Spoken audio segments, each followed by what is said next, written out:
The Dragons teach us that if we want to climb high, we must do it against the wind.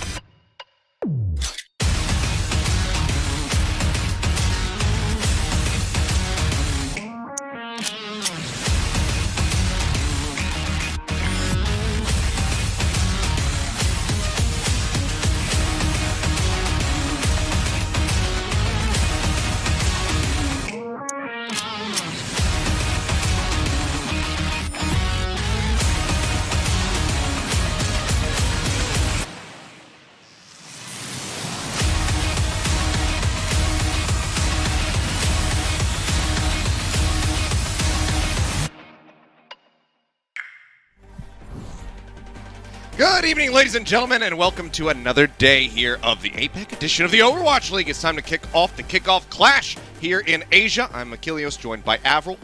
We'll be holding down the fort the whole weekend long, bringing you guys the games. We are the warlords of APAC. We get to just sit back, talk about the matches, and watch as these teams battle for our entertainment. Starting things off, we have the Philadelphia Fusion going up against the Hangzhou Spark, #1 seed, selecting their opponent that they recently defeated in a map 5. Yeah, Seth, I'm going to be sitting on that Empress chair, not going to lie, with the thumbs up and the thumbs down going on, depending on how I like the games today. But the whole way through, it's going to be us the entire way through all of the Kickoff Clash here in the East, our top 4 teams from the APAC division. And oh my goodness, we had such great games in our final week, right?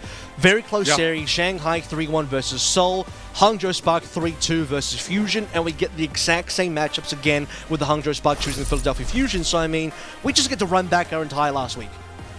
Yeah, these teams, as far as prep, it should be somewhat straightforward for them because they say, okay, where did things go wrong in our last series? Let's do better in that regard. So we'll see who has made the most improvements and whether or not our number 4 seed can best the number 1, if our number 3 can best the number 2. We're going to find out here today and set the stage for that upper final. So we'll see what happens here with this lineup, with these 4 teams that are going to be battling across the next 3 days to be crowned the first champions in 2022. Starting things off, though, of course, it is the Hangzhou Spark versus the Philadelphia Fusion. And Fusion, they certainly had their work cut out for them last time, Avril. You and I didn't get to cast this series, but we were sitting back watching with bated breath. This one went down to the wire. I think it was kind of the comeback game for Fusion in a way, right? They just beat the Valiant in their final game of this first stage. They had to go up against Hangzhou Spark, and they looked pretty good. They looked very solid, much better than the early performances when they got rolled by Seoul. Right, you also had performances where Fusion honestly looked shaky versus Chengdu. They lost that match as well. But now coming against Hangzhou Spark, who I deem to be one of the best teams in this particular region, Fusion played well. Look, they didn't win. It came down to the wire. Some mistakes were definitely shown. Let's not say that Fusion played anywhere near perfect, but they're on the right trajectory. But a team that's kind of leading the pack, currently the team that is definitely in the lead, our number 1 seed coming through from APAC, 5-1 record, our highest map differential as well on +8. That's 4 maps better than Shanghai in the 2nd seed, is the Hangzhou Spark. And Alpha Yi, I think, leading the way for this team as well as the spearhead of this roster.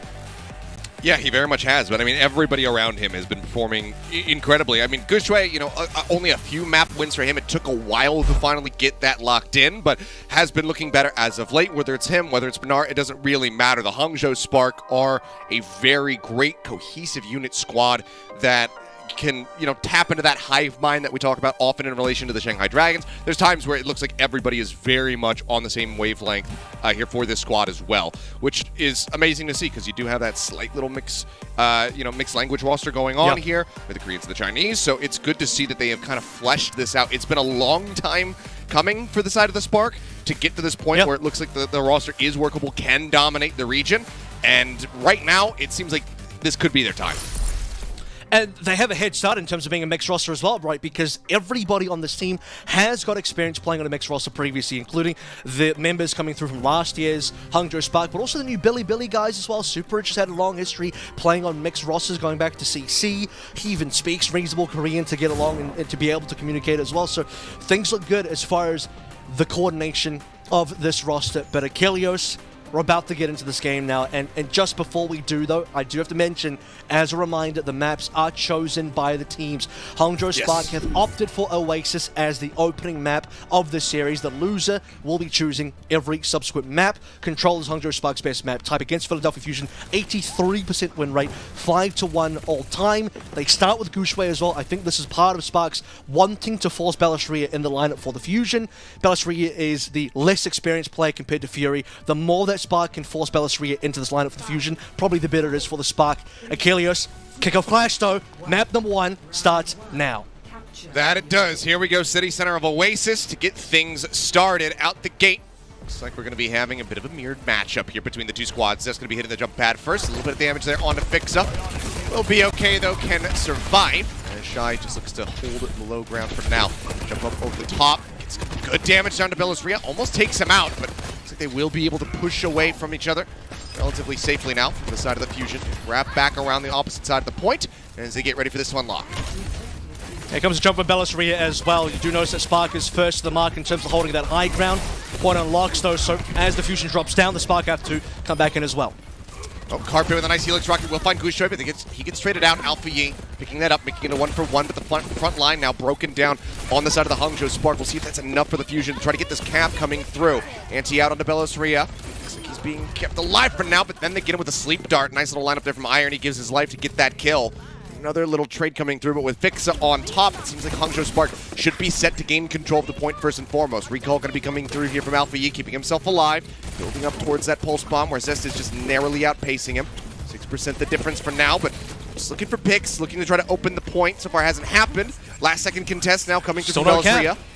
Yep, that's going to be the jump into the back line now, though, from Gushwei, the attack visor, rolling from Shy. He's got this bubble to keep him protected for a little bit longer. Since the Helix Rocket's in, gets some damage there onto Carpe. The Nano now going to be used to try to keep Carpe alive, but Aim God gives his life to use the ultimate. Bellisria has now gone down. Carpe and Zest, though, carrying their weight up over the top, managed to find Irony. Super Rich falling moments before that. Now, with no supports in the fight, it could be a quick flip here for the Fusion.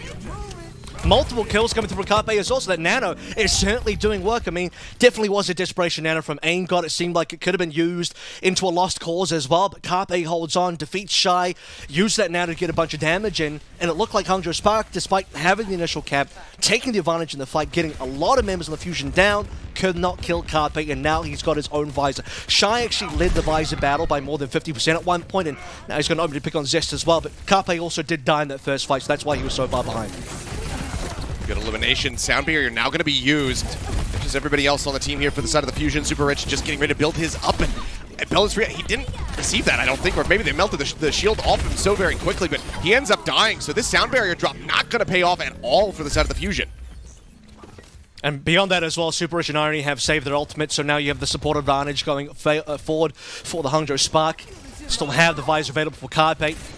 This Fusion lead very briefly. That number on the point will be equalized in just a few moments. The ultimate advantage is definitely in the way of the Hangzhou Spark, and they're also holding up very close as well. Yeah, and they're just diving all the way into the back towards the spawn room here of the Fusion. Put quite a bit of damage down onto Aim God. Cannot confirm the kill, though. Gushwei going to be making his exit as the Nano comes out. Helps keep him alive. Helps get him back to safety. Spark for now in the lead at 50%. And there we go. I didn't have audio this entire time, and I finally fixed it. And Shy's caught up again, so now he's about to get a second visor. Carpe still on his first. When Carpe pops this one, there will be a sound barrier in response from Super Rich. That's if this stick doesn't actually land off. He barely misses that one. Carpe sidesteps. And that he does, I think, inadvertently so. Didn't necessarily know that the Tracer was behind him, but he just not quite predicting the movements there of the Soldier 76. Pretty difficult at times. For now, though, Fusion trying to retake the point for themselves. Tac Visor is going to be opened up by Shy. Carpe going on a bit of a flank, but he dives right into the middle of the team. They get the ante down onto him. A sleep dart connects, but then Shy just goes charging forward. Manages to find the elimination, but the rest of the team are doing work here for the Fusion. Fixa coming up with two as Irony and Shy both fall. Gushwei now out of the fight, and it's just Alpha E left to try and delay as long as possible, but he does not last long enough. The flip will come through prior to 99% here, but Fusion still have a hell of a lot of work cut out for them if they want to win this round. What a tricky situation for the Fusion. I mean, they lose Carpe almost immediately. They pull the trigger second. Shy's popped his second visor. Carpe was still waiting for the response. He goes for the nano visor, but naded straight away. And if it wasn't for the rest of the squad, Fixer and Zest getting those kills, could have looked really bad for the Fusion. Still a 91% lead here for the Hangzhou Spark. Looking for that one and done fight at some stage. So they can keep Shy alive and survive against his buy onto Irony. That could be okay. Zest will take down Shy, and that's going to force the reset. He almost recalled back into that, but the pulse bomb went off just before the recall had finished, it looked like. For a second, though, he was going to be getting taken out of the fight. Dive into the back line now, though. Good anti out from Aim God. Clips both of the supports. They managed to pick up one. Gushue falling low. Doesn't want to pop the primal here, of course. So, yeah, good staggers coming in here for the side of the Philly Fusion as they continue to chase up, but the DPS ult still a ways away. Alfie nearly with a pulse bomb could open things. They're buying time, though, and that's the thing for the Fusion, is they were behind in terms of percentage cap, but they're about to hit 91 themselves. This is awful for the Hangzhou Spark. They need to actually initiate onto the point itself. You might have to see Gushue just pop Primal and touch. Yep, he's going to go ahead and pop it. Belistria now doing the same, looking for a target to try to gatekeep away from the point. Dives into the back, spots the Soldier 76, sees the Tracer on the flank. He's not going to be able to really get on top of anybody, at least for now, but Gushue has been finished off. Carpe coming up with that elimination now. Shy going to be out of the fight. The pulse bump from Alpha E yet again is not going to find any value whatsoever. Super Rich is jumping away from the point, will get hounded down, and that should basically be it, as Alpha E will be finished off. Decent comeback here from the side of the Fusion. Narrow margins to make it work, but they get there in the end. 191% as they take City Center. I mean, that's brilliant because you see Fusion in such precarious situations. I go back to the Carpe moment, nearly dies, has the nano to save him, and then he actually cleans up a fight that was very early on. I believe that was even kind of the first/second kind of fight. Both those fights melded together. Another situation where Carpe's a nano visor dies immediately, but then Zest and Fixer still save the day. Hangzhou Spark in their winning moments, they go to push towards spawn, they nano Gushue, but collect no kills. They can't quite get these staggers in there, they can't quite slow down the Fusion, and they end up having to back up. You look at the flip side, Fusion go to kind of pseudo spawn cap the Hangzhou Spark. They get 2 kills in a row. They kill Gushue as well. They really slow down the respawns. Yes, Hangzhou Spark are like 30% ahead in terms of cap, but they lose that entire advantage by just having to reset, wait for respawns. Gushue has to primal just to touch the point. He's isolated and he dies immediately. Oh, here comes the contest for the high. That's a boop. Hello? Oh my god! I mean, had already used the leap pulse, can't get back up. What a boop from Super Rich! Was that a loss from words as I witnessed that happening? I was waiting for the Winston to appear yet again, but no, he didn't have the leap. He just disappeared into the ether. A major first pick to assert dominance on the high ground. A great play from Super Rich as they open up the point now. It's going to be unlocked. Let's see if the Hangzhou Spark can just go ahead and take this. Belistria has, of course, rejoined the fight, but that initial pick puts him so far behind Gushue.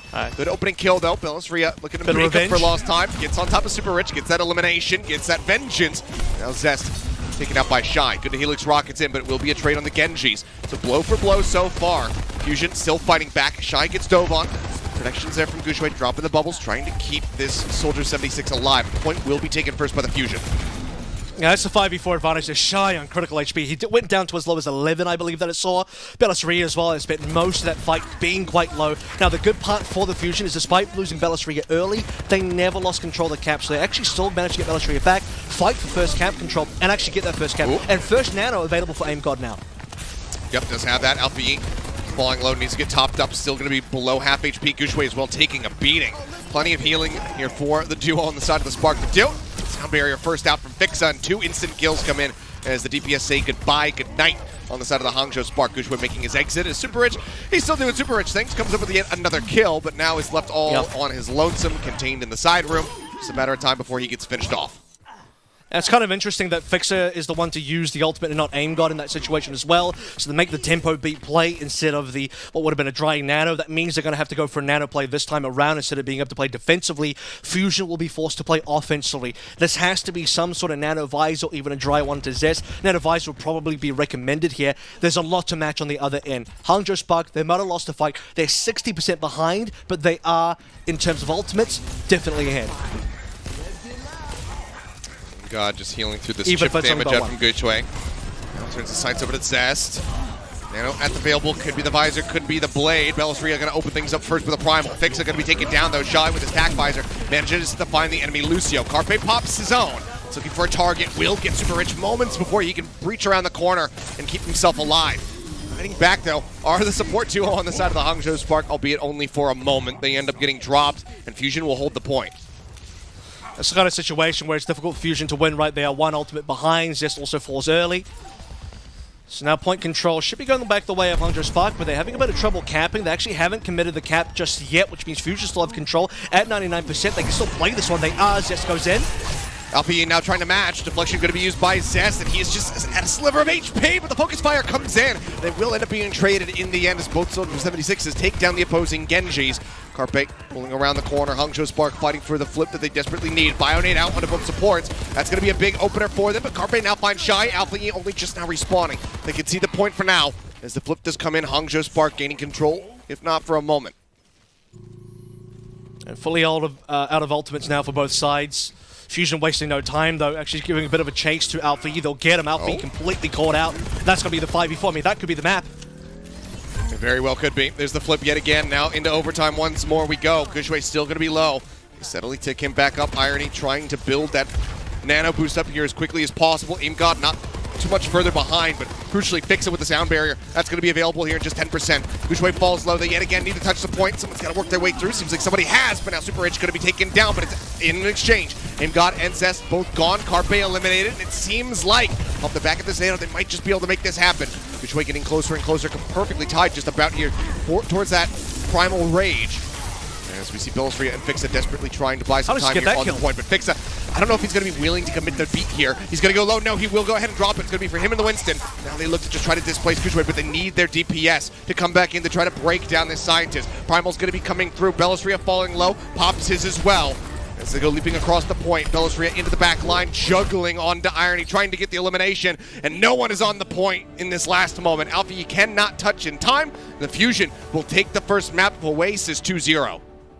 And great pressure on the side towards the end there as well, at 99%. He was one being beaten, buffered away by Bellisria with the two primals going at the same time as well. And Philadelphia Fusion decided not to reset there. I mean, they could have probably reset, saved their double support ultimates, come back in and won anyway, but they had the confidence to say, no, we're just going to take it right now. We will not risk anything further. We're going to commit ultimates, even a two-man sound barrier from Fixa. Fixa, by the way, who randomly kills Alpha E almost solo. No idea how he gets that kill. That's actually an insane kill because it just slows down Alpha E further. 2 deaths in a row where nothing really happens for him. Comes back from the respawn, cannot touch in time like you sort of mentioned, and that's going to be the end of our first map. But a brilliant start for the Philadelphia Fusion, especially I got to say that City Center was so good in terms of how they recovered. Yeah, really good stuff, but a little bit scary. We're going to Midtown next, and I remember Philly Fusion playing on this one from last week. They ended up doing a bit better the second time out of the map, but we'll see how they fare now on the third attempt. Hangzhou Spark, this will be their selection, and we'll see how they fare when we come back from the break. So don't go anywhere, guys. The kickoff clash action continues in just a few.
And welcome back. It's time to carry on with our first matchup here in the Kickoff Clash APAC edition. So far, the Philly Fusion able to take Oasis 2-0, start things off with the right foot forward, get that map win under their belt. Hangzhou Spark, though, now have map select. They have elected to go to Midtown to see if they tie up the series there. And I think that was such a clean start for Fusion. I mean, despite being behind, it never really felt like they were outright. I mean, we've seen Fusion at their worst. We've seen them at their best. This is definitely closer to being their best than their worst so far. The fact that they were behind but still kept composure, kept the ability to come on in. Honestly, personally, very impressed with Fixer on that particular map as well. I have to highlight one of the key differences that I noticed on that Gardens map, and I'll address the substitutions in a second here as well, is that despite Super Rich getting the initial boop kill onto Bellisria, Fixer still kept up in ult charge, even though Super Rich had an entire Winston's HP pool of additional ult charge right from second number one. Not only that, but then Fixer and AimGod both got their support ultimates before Irony and Super Rich in that follow-up neutral. So really well played by this Fusion backline in terms of the supports. Now we talk a little bit about these substitutions as well. Obviously, MN3 coming in for the subsequent maps that are not Control. Bellisria staying in is very interesting to me because typically you would see Fury here, and you are seeing Bernard on the other side.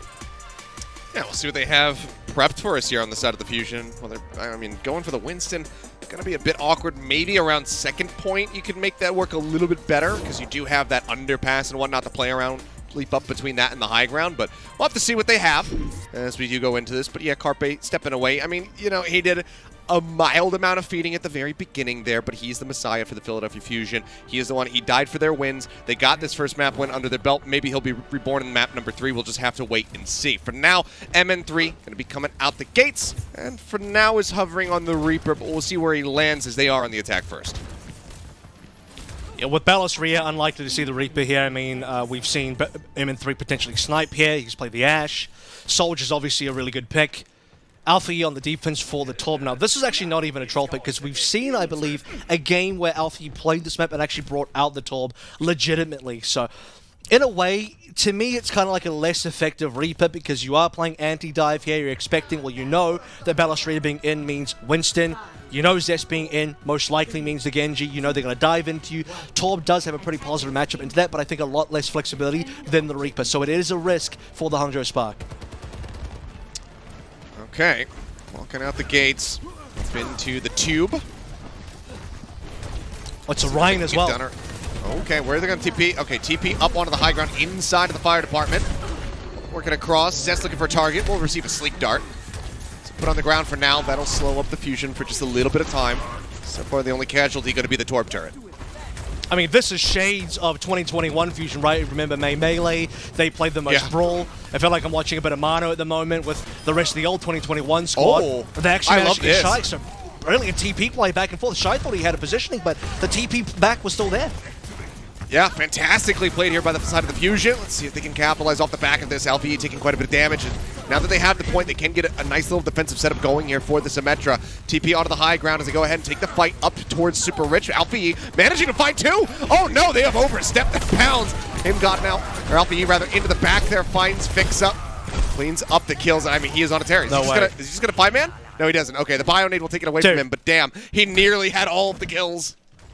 How does this man do it on every single hero? We've seen him basically do similar things on, obviously, the Genji, on the Reaper for sure, on the Tracer, and now also a Torb. Hello, this guy is just kind of running the gamut of all these different types of DPS currently.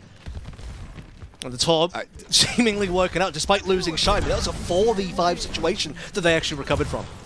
Yeah, well, Alpha Yi, as he goes in his bout for Rookie of the Year, I think he's basically the equivalent of 3 people, it would seem. The guy who's been putting up such significant numbers.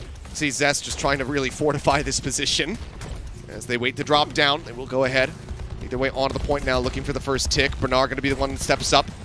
Continues to contest this, just jiggling around the corner. The Fire Strike not going to connect, goes into the light post there from the side of Bellisria. First tick has been snatched up. Nano Boost goes forward onto Bernard. Everybody backs away, not feeding him any extra energy, as it will dwindle down very rapidly. So they just wait this out. Good patient play from the side of the Fusion. Okay. Should be window in the window here. Should be window for MN3. Out of the window. How many window sections can we get here? Here we go, AimGod. Drop it in for me. First one comes through. There's the tack visors looking for a target. Bernard trying to play around that light post, denying line of sight as best as he possibly can. They Again, the turret going to be the only casualty thus far. Grav comes through, they've gotten the combo. Molten Core, layered down right on top of him. The Immortality Field does not last very long at all. Fixa taken out, and I actually don't even know where the Immortality Field was, because it wasn't in position to try to save the Lucio's life. They end up cleaning him up, now they're disconnected from each other. They get a little bit over that second tick established here on the point. They still need to break through, and they're running out of time. A minute and 12 seconds remaining. Belisria still has not gotten an Earth Shatter yet. So this is the interesting part, right? Because now you have half the Fusion team kind of split off from the other half. If the Spark actually collapsed upstairs, maybe they could have cleaned them up, but they'll just allow the respect to come on through. Fusion have now successfully regrouped via TP. Shy gets a kill, though. That's a big shatter. Okay, he does. He managed to find one that's going to be got out of the fight. Now that Sound Barrier comes in from Fixa to try to take them over the finish line. Pushing forward, swinging through, looking for the elimination here onto Bernard. The bubble gets popped, and now Belisria, maybe he's overstepped. He's looking for the pin. Point blank, he cannot get it. Shy picking up two, but the cap is there for the side of the Fusion, so they do get a second lease on life. Now they have those forward spawns. It's all about draining the time down here in the street space for the side of the Spark. I think it was a big mistake for Spark not to at least collapse on one side of the map to try and stop the respawners from coming on through, at least prevent the TP, just splitting up the ability for Fusion to regroup, right? But it ends up being a free cap due to the, the Earth Shadow from Belisria preventing anyone from touching. They already had a tick or so to work through. And now we have the Symmetra ultimate to bring things in. Okay, that's going to be the barrier going up. As they TP to the top, they are instantly greeted by a nice three-man Bionade. That's going to force the Immortality Field out. Wrapping around the back, they're looking for a target here to try to get the cart moving forward yet again. Quite a bit of damage there onto Alpha Yi, but Zest unable to find the elimination. Cart continuing now to proceed down into the underpass, but Fixa gets picked off at the back end here by Bernard. Still a bit of solo pushing happening to the bottom as well. Okay, yeah, he'll get out fine. That's, yeah, it shouldn't be anything to stop him, to be honest with you. This is the sort of positioning now where you have to start considering, okay, how much further do we want to play this sort of Symmetra? Can we get more value on the TPs or not? They have to try and get pushes underway, and they need, I think at this point, I was going to say, something more like a May to get you through the underpass, because Zest on the Symmetra is probably not going to be a good enough job. Good for rotations for a, static point like A, but now that we're playing with a payload, you need something that can defend and play with your team more on a mobile sort of stance, so May definitely the right call. Alright, so the May comes through. Still stick with the Reinhardt, of course. As they go pushing forward, MN3 going to be antied out as his aim god. He's just going to get tucked away. Hiding out in the underground here. As the window comes through, Bernard throws the grab, pushes the core to the right, clicks, and the Kenji just dive in. And they will rip them to shreds. They try to get themselves out to safety. They try to utilize the window, but the Spark do not allow it. A great team kill for them, as it's now a minute and 12 seconds remaining for the side of the Fusion. It's a great grab. I mean, it entirely prevents the Fusion from using the window at all. That would have been the only real win condition coming through from the Fusion. They need to get some significant damage done via the window, and the grab completely denies that. We also have aim guard, by the way, now moving over towards the Ana. We start to head towards the end, finding that the BAP is not providing as much value. I think the lamps are starting to, really be counter value almost. They just don't really give you enough. The windows are being countered as well. We have a shatter to play through. Should be somewhat difficult to stop the shatter depending on where the bubbles are. At the same time though, Alpha Yi's just going to go in. Yep, he finds aim god, no sleep start to connect, so Alpha Yi just goes ahead and he takes a mighty chunk out of the side of the Fusion. Another team kill, back to back, just 40 seconds later. Now it is 27 seconds remaining for the side of the Fusion. A shatter near to a sound barrier, the Blizzard's still a ways away. Can they make this work versus the beat and the visor? Here's the thing though, Super Rich does have a beat like you sort of mentioned here, so when the shadow comes down, as long as Super Rich is not caught by that, they should be fine. The other problem here for Belisria is, how are you going to land a shadow when most of the Hangzhou Spark are actually playing on high ground? You want to be pushing the payload into the underpass, forcing the Spark down on the ground with you, and then go for a shadow. And even then, most likely, you just get Belisria if he doesn't bubble in time. The main win condition here is you need the Blizzard. When the Blizzard's available, that's how you're going to get this. Belisria! Somebody's got to save him! Nobody can! The beat comes in from Fixa too late! He couldn't get on top of him! Now they have no tank, now they have no shatter, and Shy is just going ham with the visor. All of them getting ripped apart, no Blizzard, no nothing. They see the win conditions, I'm sure. They know what they need to do in order to get things moving, but Belisria ends up getting caught, ends up taking so much damage, cannot escape. No one can come to his rescue, and it doesn't make it very far. Just there on the downslope, gravity not even assisting them and sliding it further. And that's all the Spark needs to do in order to tie this. Yeah. It's actually moving the opposite end of the gravity. No, but I think what happens there is that is, to me, not a very surprising place for the Fusion to get held up, because when you think about the Rhine comps, nothing to really take the high ground with. You have to basically fight for the high ground the hard way. And when I say the high ground, I'm talking about, like, you know, the actual overpass. It's not really a bridge, but, you know, that overpass platform area above that sort of car wash section, right? You need to take that, but then after you take that, you still have to push the payload. So how do you do both? Because you have to stack as 5. So if you do take the high ground, then you drop down to push the payload, Spark just take the high ground back from you, and you can't really fight them. And you saw how hard it was for the Fusion to push towards the payload when everybody almost completely 5 different people in separate areas of that high ground and on that B area of the map for the Hangzhou Spark. And if you're Ryan, you can't catch them. You do need a sim to try and catch them. However, we also did explain the sim's value is starting to really dip once we get to the escort sections of Midtown. For A, when it's just a static point, Symmetra is great. Now that we're starting to be mobile in the objective, Symmetra's value drops a lot. So that brawl composition just didn't have, I think, the longevity for the map completion. You would have to get past the car wash, the underpass at minimum, to see the brawl composition find value again. Well, out the gate, not going to be trying to go for any of these Rhine shenanigans, at least not yet. They push forward. I mean, on the side of the Spark. Of course, the Reinhardt there for the Fusion. And Bernard's going to go for the Winston. Bellistri is kind of hiding the pick a little bit here. He hasn't shown himself. I think once you see the May, you should kind of know. And probably by now, if you hit tab, you'll see it. But yeah, they should know that something is up. Bernard going to go leaping across, gets himself into the fire station. Doesn't see anybody here on the low ground, at least. Eyes up the position of Bellistria. Now goes diving into the back. He's looking for Aim God. Even if he can force out something like the Immortality Field, it would be quite nice. And he's playing his limits pretty well here, but Zest will manage to eliminate him. Aim God does end up falling at the same time, though. Shine a bit low. Zest pulling back behind the Rhine shield as the point for now is going to be occupied by the side of the Spark. First tick picked up with 3 minutes left on the clock. This recontest needs to come through quickly here from the side of the Fusion. Yeah, they're waiting for Aim God, so Aim God was getting taxied back from spawn. Now that he has, Bellistria first for the touch, but 2 ticks has been given up here. No ultimate to speak of just yet. Just going to frontline versus Bellistria so far. Yep, just jumping up, leaping over top of the shield, putting as many shurikens into the Rhine as possible. Bellistria just getting beaten and battered. There's the dive in. There's the finisher. Great Bionade woven into the fight there by ironing the Immortality Field far too late from Aim God, but he makes up for it just a bit. Leaps up into the high ground, finds Alpha Yi, but now the visor's there from Shy. He manages to find 2. Fixa will take him down, but then Bernard gets the kill on the Fixa, and it's a near 5-minute needed hold here for the Fusion if they want to move up 2-0. So consolation prize is they do force out the visor, so that's at least one extra piece of ultimate that is going to be taken off the board, but you wanted more than that. You wanted to shave more time off. 4 minutes. There's almost a nano blade here for the Spark. It's just so much, and that's the other thing, right? Because you have used the visor, but everything else is coming online. The good news is there's more to play through for the Fusion as well. The main tool, again, is going to be the Blizzard. At the end of the day, that's your panic button. If the cap is nearly there, you drop the Blizzard on the payload, you should be able to defend it.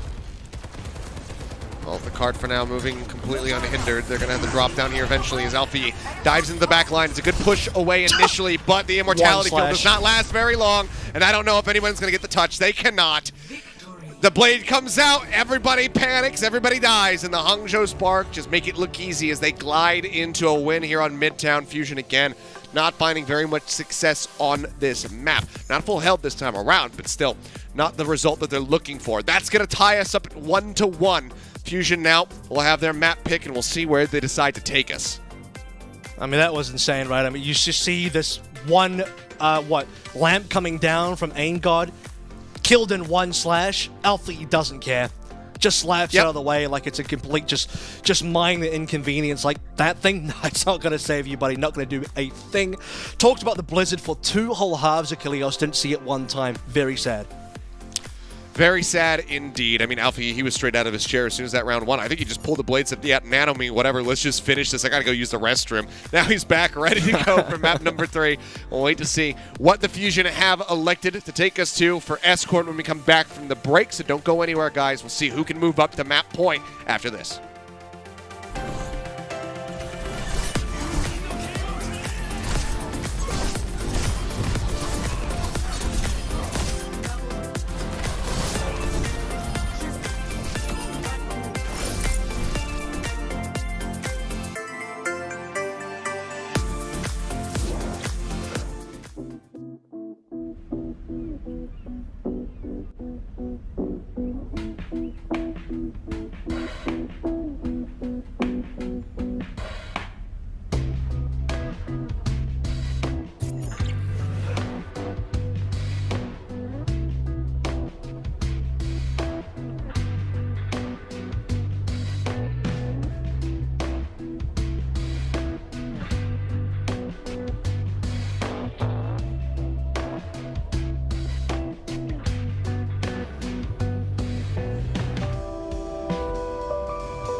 And we are back and all tied up here in our first series of the Kickoff Clash. As, the map pick of Midtown for the side of the Hangzhou Spark paying off dividends as it was a fairly one-sided affair, I think it's safe to say there. Avril, now we have the Fusion making their first map selection coming into this. Watch Point Gibraltar is what they've decided on as we get ready to go into Escort. I don't think it's too surprising as well in terms of how dominant each particular map looks. With the maybe... I'll excuse the Oasis a little bit here. I think that doesn't quite count towards the point I'm about to make. But when you do have teams picking when they're, teams who lose picking the next map. So Spark get to then pick Midtown. They look much better on Midtown. Oasis technically also was a Spark's pick. If that was more of a neutral map, maybe we'd have a different discussion about it. But because now Fusion gets to pick their own map when we head towards Watchpoint Gibraltar, I'm expecting more out of this team. And especially because they are picking specifically a map type that favors keeping Ballasria in. Because if they really wanted Fury in, they would go towards Circuit Royale. I think that's the best escort map for an off-tank player. And then Burnout would probably stay hidden as well. But they're going to force Gushue to come back in for them now. Maybe... if I read into this a little bit deeper, it could be the opposite thing where I sit on Oasis, maybe it was Hangzhou Spark's kind of idea to play maps that would keep Ballasria in. Now the opposite is happening where Philadelphia Fusion want to keep Ballasria in and they want to force maps where Hangzhou Spark have to put Gushue in. Well, I mean, you gotta think back to Gushue getting his first map win of the season. Guess what map that was, Avril? It was this one. Uh-oh. It was and he's won plenty more since then. What does it mean? He's won quite a few since then as well, including the last time that these two teams actually matched up. So the kind of like, Gushue is a curse, he's not winning maps kind of deal is definitely over for now. As Irony, I get it. That jump is it can be pretty tricky. I've certainly failed a few times on my own. But moving forward, when you look at this series, when you look at these two teams, how close it was the last time they met barely a week ago. Yeah, I mean, this is the type of game that should be close, that should be going back and forth the entire way through. Gigantic nade to start things out. Yeah, I was going to say, really bold of Ballasria to continue leaping forward onto that that high ground walkway, because we have seen Winston's immediately play towards this position and then get annihilated in the first few seconds of the round. Gushue instead going to be taking a defensive leap back over towards point A as he was anteed out on the high ground. Doesn't want to stick around and find out, so goes ahead, pulls away. MN3 playing in the underpass, is trying to track Shy, sends a shot his way but cannot get a hit. So that opening kill to Super Rich actually gives Fusion an unbelievable lead because now they have both underpass control. See, the payload's already starting to push down. They also have high ground control, so they get to have their cake and also eat it too off the back of one kill. And that's even with the fact that Irony landed the initial nade that set up the play for the Spark, and they were the ones that first lost the player. Well, speaking of eating it, Aim God, he bit the dust there. Shy, nice little headshot, taking down the enemy Ana, opens things up a bit, spots MN3, knows that he's going for the jump shot. Ooh, narrow window to be able to get that headshot through. Can't quite make it happen, but you can tell he was looking in the correct position. Try to get rid of the opposing sniper. As MN3 just putting a bit of damage there into Gushue. This Irony, though, surging ahead. This stall is really good for Hangzhou Spark now, as Fusion have just completely slowed down. They're maybe waiting for MN3 to land shots. Shy has hit the majority of the shots so far, when we look at just the difference of where that ult charge is, but MN3's response is fantastic here, so that's going to be the 5v4 that allows Fusion to walk forward as soon as their nano is also available for Aim God. Yeah, he was listening to what you were saying, and he said, okay, fine, I'll just kill him then. Gushue is just zapping away at this man who has got no support whatsoever thus far.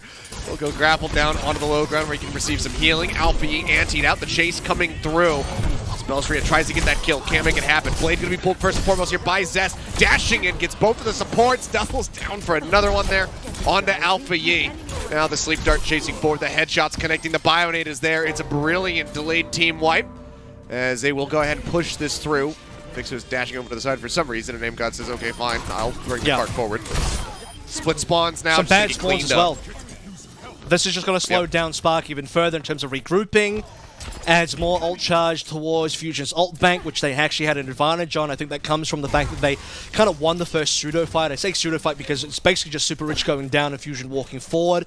But enough early damage being done by Zest that he had the Dragon Blade lead, so Alfie could not respond. Shy also died to MN3, so everything that Fusion needed in terms of small individual micro things happening, that kind of did happen in very small ways, but that gives you a lead to work with. Bella's, I mean, playing off the info here from MN3 quite nicely. Got into the back lines, took down Shy instantly. Where that initial shot did not connect. Now AimGod finding Gushue and Alpha Yi, I mean, antied out, nowhere to go. Fixa will kill him off screen. The Primal now going to be popped as Bella's says, like, yeah, I've got two people cornered, and I'm just going to push them up the stairwell and juggle them around. The rally from Super Rich does keep Irony alive, but now he falls lower and lower. Will get eliminated, and Zest is there for the alley-oop. Comes through to help finish off the supports. MN3 dead in the meantime, but it doesn't matter. Fixa got that elimination, and while they got slowed up at point A for a considerable amount of time, they now have 4.5 minutes to push this final stretch of Gibraltar. And now you start to see why Ballasria is here and why they want to keep him in and want to play this map here as well. He's actually had a phenomenal A to B sort of scale play in terms of having that front control. You talked about playing off the information from MN3 as well. He solos double supports. Irony actually missed the sleep. Now that actually is very costly. If Irony lands asleep, the two supports of Spark can actually help their team make a counterplay, but the two supports of Spark instead caught up in a corner. Free cap coming on through. 4 minutes plus into C is unreal. This is going to be a pretty damn good time bank. Well, if they can get the finish. This is a difficult point to cap, so could get stopped up a bit. Blade now going to be pulled going into the back line. Swipes in. Shy going to go down. Dashing through. Trying to get on top of Super Rich, and Zest will get the elimination. Alpha E with a blade of his own, though. Finds AimGod. He's looking for a little bit more, but there's just too much pressure being applied from the side of the Fusion. They hound him down. He only gets one for the blade, and that was the only ultimate that they had available there. The next closest thing is going to be the Primal, which will be decent, and then otherwise the Infrasight. Still waiting for the Primal from Gushue as well. It will be matched by Ballasria. Look at the payload positioning. Again, still 330. In the last 30 seconds, we've made plenty of extra mileage on this actual payload itself. Alfina coming through on a Tracer and struggling to get too much done. Already has to use the recall. Yep, Zest is right here looking for him. Misjudged the recall positioning just a bit. Otherwise, he might have been able to get an earlier punish there. Still taps him down quite low with a headshot shuriken. Primal now has to dash away. Primal does come through. Gushue looking to open things up a bit here for his squad. Bella's in the meantime just looking to go ahead and gatekeep the rest of the team back into the spawn room. Has to leap out to his safety. As, yeah, bubble will come up. He takes a little bit of a nap. Gushue, like 1 HP right there for just a moment. Does manage to stay alive. A little bit of scary margins that he's playing around. The Infrasight's up now for MN3, looking for a target. You can see that they were just respecting the fact that, okay, Gushue's also popped the Primal rather here. They are respawning. There's been an Infrasight being played in MN3 now, responding with an Infrasight. Finds that kill to Alpha Yi with the Nano on the Gushue. That's going to be the last stand. I mean, if this Nano doesn't get value, it's over. No, it's not, because he's going to be taking a nap inside of his bubble. Now he's going to have a bit of a rude awakening. Has to leap back over to the spawn room, trying to stay alive. Super Richie gets the rally, but it's not in time. They're trying to keep Irony, and he cannot get enough healing. As Irony was dead, there was nobody there to try to top him back up, so Zestin with a blade manages to find the other support. The right click taking down Gushue, and now it's just a matter of time as Alpha Yi, yeah, he will fall. MN3 with some fantastic headshots on this final stretch. 2 minutes and 5 seconds, the finishing time here for the Fusion. And knowing what we know about Gibraltar, that's a pretty damn big time bank. And it's a giant gap in the DPS department here as well. It's not just the fact that, Alpha Yi compared to Midtown, it's a completely different game. It's like there's one good team between both of these two teams, and they trade places between who's going to win and who's going to lose across these maps. And I did say, look, when map choice comes in, it is going to make a big difference, because you are going to end up being able to choose maps that you are favored on, and we're seeing that in full force here with Fusion dominating their opening attack here. 11 final blows for Zest. Only 1 final blow for Alpha Yi. It's not been a good time for Hangzhou Spark, and it's not just Alpha Yi. The entire team got kind of dumpstered there on that defense. Staggered all the way through B. Didn't even really get to pop a blade. I believe that 1 kill actually came through from the blade. How long did Alpha Yi have to hold on to that blade for? Quite a while. Didn't get to use it until C. Hangzhou Spark never got to set up a fight. Irony and Super Rich barely got to play the game. Ballasria kept them cornered for most of that B push. It was an entirely free B push. How many times do you see a B cap come in the manner that Fusion did it? Completely for free. Doesn't happen. Yeah. So, Spark, a lot of questions need to be asked here, because we're heading into match point for Fusion otherwise, and it's looking very likely it will be a 2-1. Well, we've had full holds on this map. We've had people pushing to the finish with some decent time bank. We'll have to see what happens now for Fusion, because sometimes you get that really strong attack, and then they flip over to the defense. It's like, oh, actually, we can't hold at all. You know, we only can attack. We'll see if that's going to be the case for them here. But either way, that's how you get those really well practiced. That's how you get those 8 Anubis kind of maps, right? Those 11-11, Volskaya maps coming through that you play for 3 hours on one map. So I see it. I get it. I know that some people miss that. We're not big fans of that, but I, for one, kind of miss the old 2CP. I wish that they would bring it back. Good memes. Good memes. Give me a special game mode, you know, like a week where you add it back into the competitive queue. I think that would be wonderful. 1.5 anyway. CP. 1.5 control points. You only have to get half the tick of the point to win. Shy, jump shot over the top. Instantly does dump Bellisria. Takes him low. Aim God going to be taking a nap. Seems like, though, with the peel coming through for Bellisria in the back line, no one able to get on top of Aim God to get the punish. So he'll be woken back up and it's right back into the fray. Slow innings for Spark to start things out with. Again, a little bit of focus on the actual payload itself, trying to move it through the car wash and maybe up the hill. This time you're not going to see, or unless Shy lands a shot, you're not going to see this insane opening pick come through that force the defensive team away instantly. In fact, Fusion are doing a great job of holding onto this high ground so far, making it very difficult for the Spark to actually walk forward in there. No longer actually even getting payload distance or high ground control, so they're losing on both fronts of map control.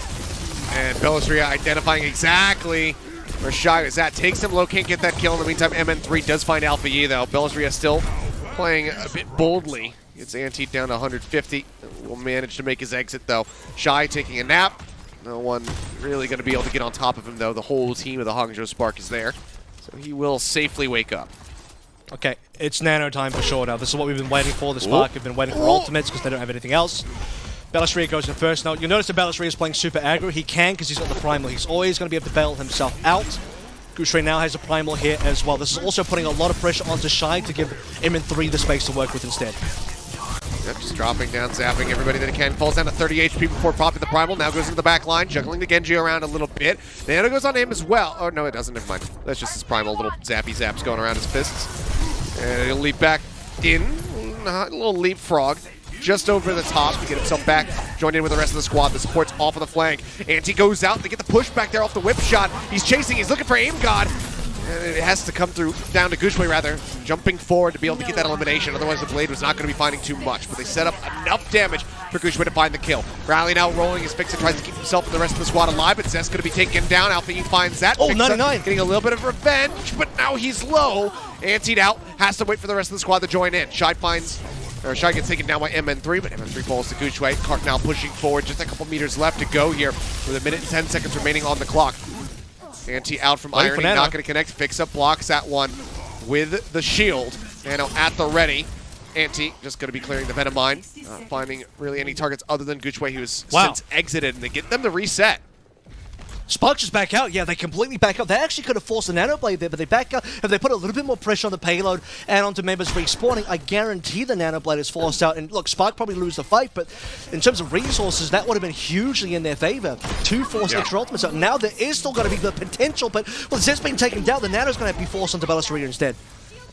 Yep, like we're going to have to be here. It's Bellisria. Yep, there we go. The Nano goes out onto him, still hovering around half HP as he tries to hold the cart in position. Just 4 or so meters left to go here to get that bump up on the time bank. 2.5 minutes to get added in. Dive into the back. He's looking for Shy, but the healing is going to be good. They get the Sleep Dart down onto him, and now here comes the Blade. But Zest instantly gets evaporated. Super Rich gets on top of him. The Ante was there from Irony. They find the punish from the Genji. Shy, however, now going to be out of the fight. Bellisria pops that Primal Rage and gets on top of Irony, taking their own Nano out of the fight there.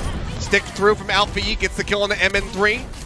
They still look to try to get this across the finish line, but Zest returning now over onto the Tracer, instantly finds the kill onto Alpha Yi, taking him out of the fight. The Rally going to be rolling to fix it, trying to keep everybody else alive. Leap up into the air from Gushway.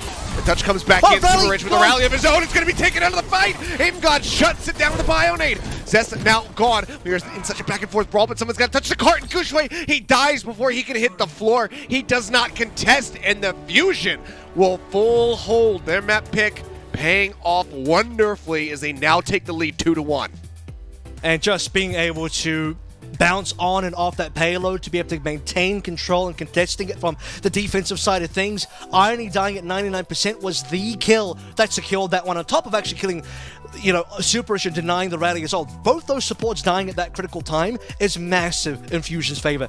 Irony didn't get the Nano off at all. You could see him in the background trying to come back from spawn, but poor Ana, very slow character. She's old, she can't move very quickly. The Nano never came on through. If that Nano comes through for Gushray, I think there's a fair shot that Spark actually continue to fight that one and maybe even cap. But could they finish the map? Extremely unlikely. I said straight away, looking at how dominant that attack was from the Fusion, even if Spark get towards B, I don't think they finish with the map. They finish the map at all. If they do finish the map, the time bank will not be good. So Fusion, off the back of a successful attack, definitely had that one in the bag, and a deserved 2-1.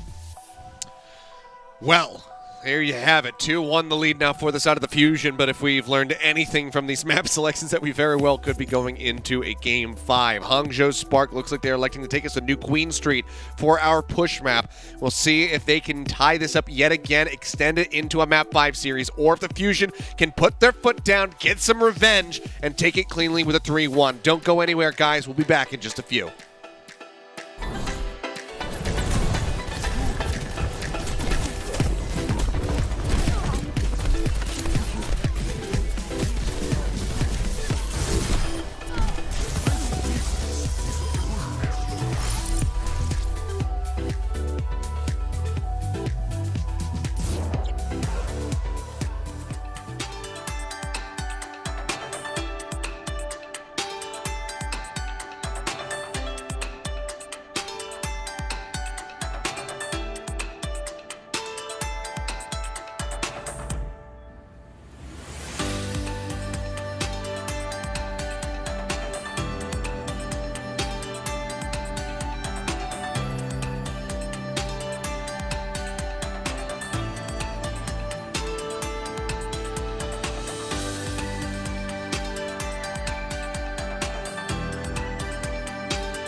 And we are back and going into what very well could be the last map in our initial match here in the kickoff clash. The Fusion currently leading 2-1 over the Hangzhou Spark after they close out with a full hold on Watchpoint Gibraltar.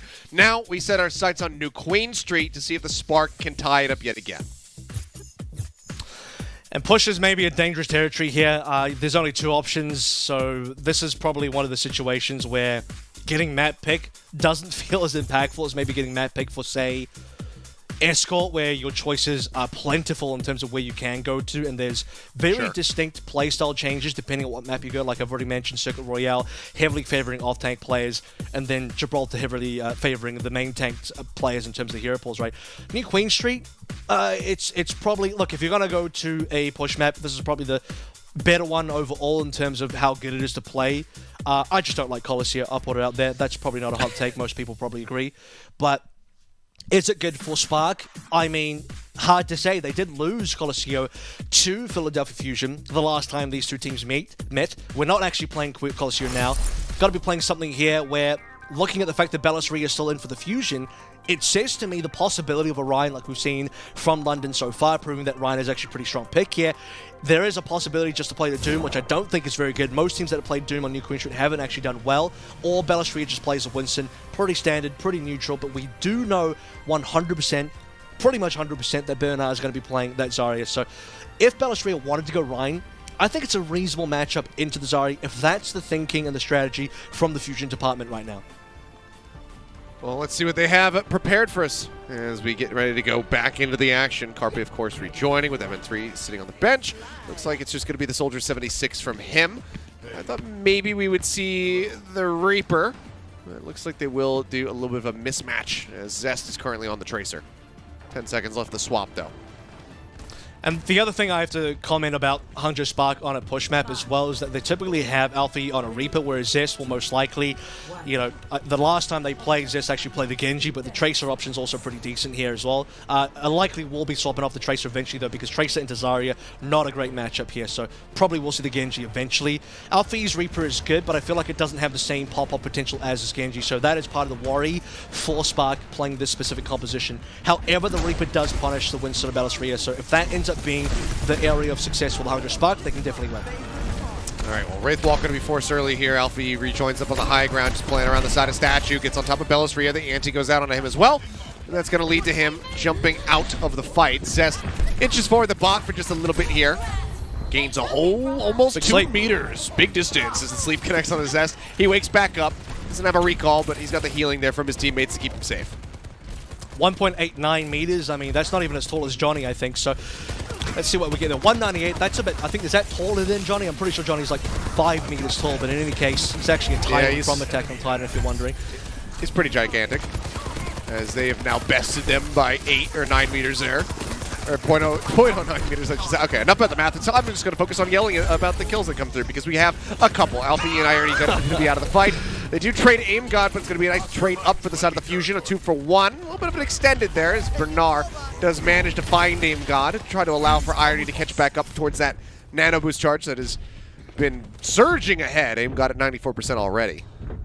Yeah, the death really helps Irony to catch up a little bit here, but Shy's actually ahead in terms of the visor. So that's the important part. They won't be able to nano visor, but they can just throw the visor out there before there's any real response from the Philadelphia Fusion. At this point, we're not seeing a huge amount of distance, 25-ish meters. Okay, still reasonably far away from the actual checkpoint cap itself. Bellisria going in deep, still waiting for Shy to pull through with the ultimate. Somebody's going to use an ult at some stage, because Fusion's banking them up as well. Yeah, just leaping into that back alley there. Bellisria trying to pressure the back lines. Wraithwalk going to be used. Oh, he tries to go in to get the stick as soon as he exits out of Wraith form. Cannot do so. Fusion still keeping the bot quite far forward as Carpe goes on a bit of a flank here with Bellisria through the interior of the building to try to get an angle. Sound barrier going to come through in response to the visor pop here by Shy. Nano's out on him as well. Manages just at the very end to get Aim God as that shield barrier goes away. Super Rich will be traded out, but it's going to be a trade up for the side of the Hangzhou Spark. We now start shifting the bot back to the opposite side of the map. Fix as well going to be going down as they look for a little bit of an extended team wipe. Don't think they'll be able to find it unless they can get on top of Bellisria, which they do. The Carpe has well exited the building in the vicinity. So bot now going to be pushing. We'll see how far they can go. We've used so many ultimates in that last fight. The only one remaining ends up being Carpe's Visor, which didn't get used in the last fight. Despite the desperation Nano coming on in, we actually saw from Shy's POV, he wasn't able to find targets. He gets Aim God as the only kill, and Aim God still gets the Nano down, but no further kills off the back of the Nano from Aim God to save the day for the Fusion. How can they use this Visor now? It's pretty much just going to have to be laid in there for Carpe. He TP's right in behind them, and they are not prepared for it whatsoever. 2 kills quickly picked up. Carpe taken low, finished off by Shy at range. Fixa trying to stay in the fight, but cannot. Shy will find that elimination, and that is going to be the team kill coming through as the Hangzhou Spark can very well make it to the second checkpoint here. It's brilliant initiative coming through from the Spark as well, because you see that Fusion, hands in pockets there, not too sure what the play is. They aren't really committing just yet. Carpe still holding to Visor. Alpha takes it with his own hands, pulls the trigger early, dives in, TP in with the bubble for the Death Blossom, super successful. Talk about the potential for capping the checkpoint, not quite there, and this is where Fusion need to make their stand. Ria looking for the short hop there into the back lines. Bionane thrown down by Irony, just keeping everybody topped up, and he's nearly got the Nano online now. Will be ready to go. Doesn't have a great recipient for it other than maybe Bernard, if he can get to high energy. Otherwise, Alpha Yi could be the recipient here, and he will be.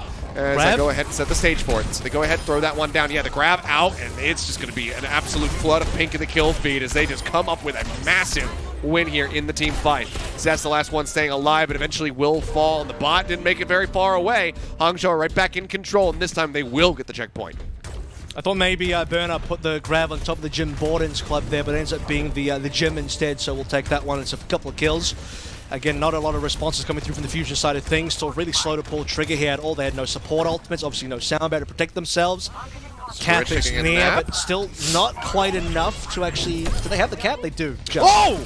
Huge double. I don't even think he got the stick there. I think he just threw it on the wall and they both collapsed on top of it, but that's a major opening here from the side of Zest. As the bot is moving forward, Alpha Yi just going over towards the bot, delays it here for a moment as they look for the reset. They will be given it. Now it's about 30 meters to take the lead once the bot gets to pushing yet again. And there should still be one more fight available here for the Hangzhou Spark before the checkpoint can be unlocked and capped by the Fusion. Now, the good news for Fusion, that time actually saving ults helped them because they get massive alley on the double kill on the Pulse Bomb. Everything else gets saved. Finally, the Nano Visor comes on through. This is still, by the way, the first Visor the Carpe has had, the same Visor since the start of the game. We'll finally see it this fight, hopefully. Okay, well, there's the Nano. So far, no Visor. He's looking for a target. He's seen absolutely nothing. They absolutely just scatter away from him like cockroaches into the shadows as soon as the lights come on. They run away. Shy desperately trying to escape. Carpe. Get him! Or shot to him! Just shoot him! Just shoot him, Carpe! Don't fix this. Says, okay, fine. I'll do it if you cannot. If you're not willing, I will be the one to end this man's life. He takes down Shy. Now they look for a little bit more. Alpha Yi going to be Wraiths walking out. Makes his exit. Sound barrier going to be dropped. Interesting beat. Putting that beat onto himself, onto Carpe. He will now finally be using the attack visor, but it's an instant beat in response from Super Rich, and now Ria has died because he didn't receive any of that sound barrier. Carpe is going to be dead. Aim God's sticking out of the fight, and the Hangzhou Spark, they take the pot right away from the Fusion yet again. It's a confusing beat because in some ways I'm like, I guess it's a tempo beat coming through from Fixer. However, it doesn't even get onto every single member, so it doesn't make a lot of sense. And then Super Rich just counter beats anyway, so I don't know what that was all about. And then Carpe visors during the beat. Did he visor with his own beat or did he do it after? I can't. The entire thing is just jumbled brains at this moment. It's not very clean from the Fusion. Okay, that, however, is much better. Yeah, finding a big value pick, doesn't get the stick, but it's fine. Puts it at Irony's feet, and he cannot get away from it. Now follows up, gets an elimination on Alpha Yi. Yep, Zest is saying, you know what, I will fight, I will drag you guys kicking and screaming back across the opposite side of New Queen Street if I have to. Fix it there as well, trying to pack him up. Gets the elimination onto Shy. Now Super Rich going to be taken down, and it's the Fixa and Zest show as the bot will be shipped across towards the Spark side of the map yet again. Still 7 meters that they need to close out if they want to get the lead, and there's only a minute remaining, as you say. Well, to be fair, in a minute you can definitely get... It's one fight, right? You get one fight, you cap, and I actually think they win off this. So this final fight is actually for all the marbles. If you do actually get this fight win and you get over 57 meters, very unlikely that Hangzhou Spark can come back in the OT. So whoever wins the fight and gets control of the payload during the actual OT, probably the team that will... Whoever has the lead, rather, during the OT, is probably the team that takes it at the moment. Zest, I don't know if you can tell, but he really wants to win today, so he's hoping that they can be him. Grab Blossom is available, though, so they have to be careful here. No way, obviously, to deny that grab away.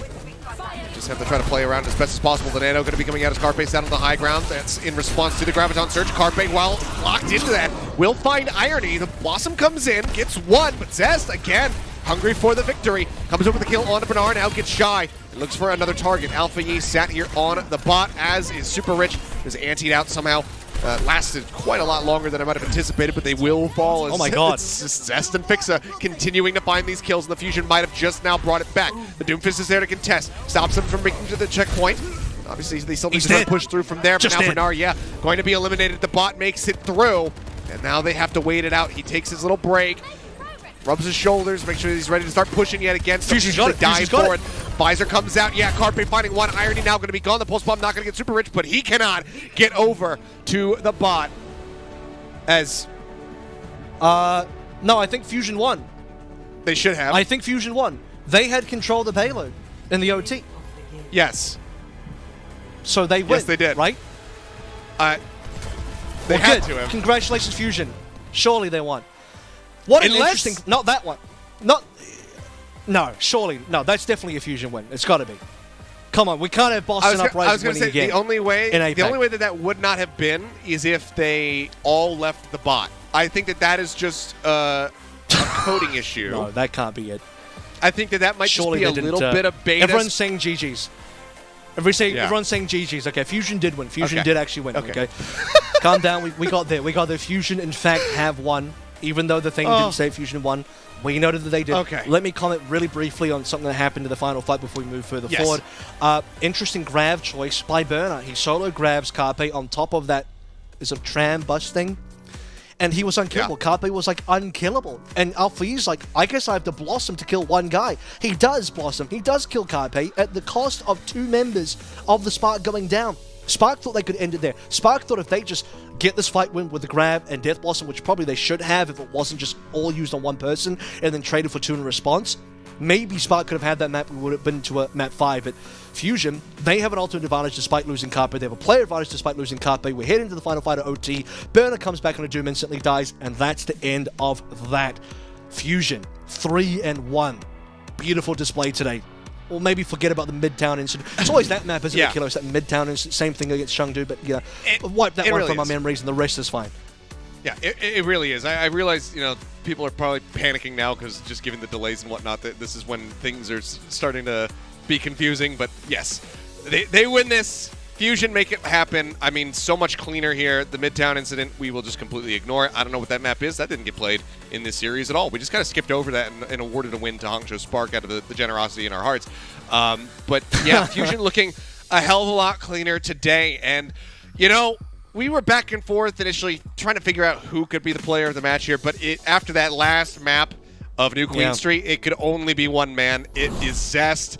He showed that he has a fire and a fear in his belly, and he did not want to lose this series at all. The Genji plays from him, clean with the blades. The Trace are there, pretty much immaculate on that last map. On every single map, I think Zest performed admirably. I think maybe only Midtown, where Zest was kind of forced onto awkward picks. Like we saw the May coming on through, we saw the Sim coming in through again. If we forget about the Midtown incident, the rest of Zest gameplay across the board, brilliant stuff. I mean, that includes Oasis as well. In a sort of series where a heavy talking point was Alpha Yi, especially on Midtown. Alpha Yi was really pumping, but when push comes to shove, and we really look at, plays like that, the double pulse bomb kill, that one double pulse bomb really gave Fusion such a major advantage in turning around the fight. So we talk about, I don't know about the rest of Fusion, but today Zest really wanted to win. Yeah, he definitely wanted to win if he got there. He pulled that team across the line. Yeah, absolutely did. I mean, 6 kills with the Dragon Blade here on the Genji, and I think he got pretty darn close to that number as well with Pulse Bombs. I think by the end of that New Queen Street, he had at least 4, so was putting up some significant numbers here for the side of the Philly Fusion. And this is a guy who, at the very start of the year, came out the gate swinging, impressed all of us, immediately started the conversation of, Rookie of the Year kind of centered around him, around a lot of the rookies on the side of the Philly Fusion, and he has continued to deliver. And now in his first series in the Kickoff Clash, his first proper tournament here in the Overwatch League, he's able to very much help carry the team to victory over the Hangzhou Spark. So that sets them up very nicely. But the question now, Avril, becomes, who does he have to best next? Who else does he have to carry the Fusion on his back to beat? We're going to find out in just a few minutes, because we're going to go to a little break. When we come back, we'll talk a little bit more about this series, what it means, what we can expect from the Hangzhou Spark moving forward as they fall down to the lower bracket, etc. But we do have the Shanghai Dragons versus the Seoul Dynasty on the horizon. They're playing for a chance to go up against the Philly Fusion in the next side of the upper bracket. We'll see what happens in just a little bit when we come back, so don't go anywhere. The Overwatch League is brought to you by Upper Deck, the official trading card of the Overwatch League. And by TeamSpeak, the official voice supplier of the Overwatch League.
And we are back before we jump into our second series of the evening and our first day of the Kickoff Clash here in APAC. Let's go ahead and talk a little bit about the matchup we just saw. Philly Fusion, I think, shattering a lot of people's expectations. This is a rematch, as we said at the top of the show. These guys just recently played against each other last week, went the distance, went to 5. Can't make it happen this time, the Spark. I mean, they elected to pick the Philly Fusion, thinking that they were going to be the weakest opponent they could go up against to kick off this tournament, and now they've suffered a loss. Now they find themselves in the lower bracket. What does this mean for the Hangzhou Spark moving forward, Admiral? I mean, it definitely hurts in a bracket with so many good teams, right? Because now the next game is going to have to be against either Shanghai or Seoul. They've beaten Seoul before, but they didn't beat Shanghai last time, so that might be a bit rough. And even then, I think both Seoul and Shanghai have leveled up since those occasions in which Spark actually played against them. Now, Spark choosing Fusion isn't out of the ordinary. I think it actually is a fine choice to make because, A, they probably are on paper the 4th best team out of 4 here. That's considering that Spark had a 5-1 record going into this and looked pretty dominant. That shakes things up now a little bit, viewing that Fusion actually won this map against Spark. If you actually put Fusion in your pick'ems, that's a fine choice as well because you can just kind of flip coins for all of these games and everybody can beat everyone. We don't have a situation where there are teams that are clearly outskilling and much better than other teams currently. I think all 4 teams have the capability to beat everyone else. So it's a close tournament. It's going to be a close affair all the way through. Every single match could go either way, which makes things exciting, but even unpredictable as well, which is in the best way, I believe. So props to Fusion for making the run back possible. You know, they get the rematch. They probably felt like they should have beaten the Spark last time they met in that 2-3 loss. And now that they get to prove they are the team that were meant to win, and they get the 3-1 victory instead. And I would say in a much better look as well, far cleaner than what we saw last time when these two teams faced off. Yeah, for sure. And I mean, this is something that we kind of talked about forever ago. Once the Philly Fusion kind of started having their initial decline in performance, you know, coming out playing against the Seoul Dynasty, getting swept there, was that you do have to give them a little bit of time to continue to build this energy, to get warmed up, and to be able to play against these teams. They need to kind of feel them out. Obviously, Midtown, I know we said we won't talk about Midtown. That is still a very big issue, and I think that pretty much anybody who plays against the Fusion in the future is going to look to take them to that map if they have that choice to pick. So that's something that definitely needs to be improved. But for every other map, for the team cohesion as a whole, we're seeing it continue to grow. I think they had just a really hot start. They had a little bit of a dip. They got, had their wake-up call. They got slapped around a little bit by the Dynasty, and now we're seeing the fruits of their labor, their efforts, their grinding that they're putting in really coming to fruition. They're blossoming. So we have to just go ahead. Final comment would be, I think the Midtown is recoverable as well because it came down to them taking a risk and a gamble on Rhine-based compositions.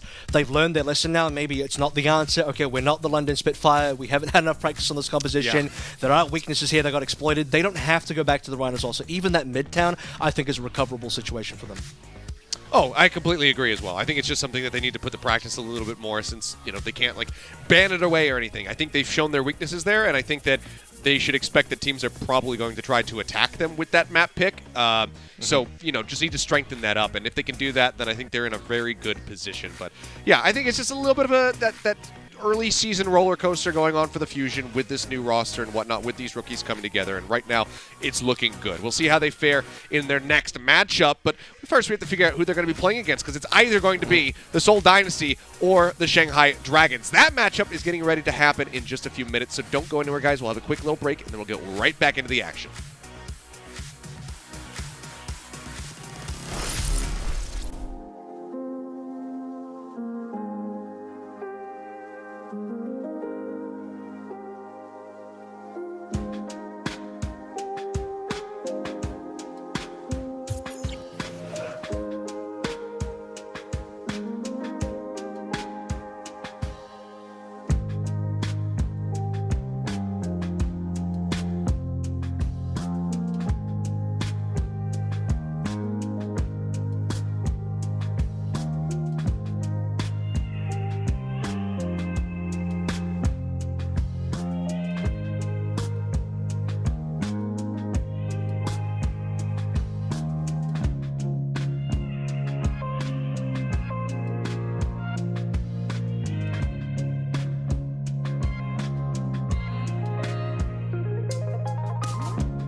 And welcome back, guys. It is time to go into our second series here in the Kickoff Clash, and this one is pretty much always a banger between these two squads, as they have long since fought for dominance, long since fought to the throne here in the APAC region. It's the Shanghai Dragons up against the Seoul Dynasty, and who really knows what we're going to get? I mean, you were just talking about how anybody can kind of beat anybody on a given day, but with these two teams especially, it feels like things are constantly up in the air.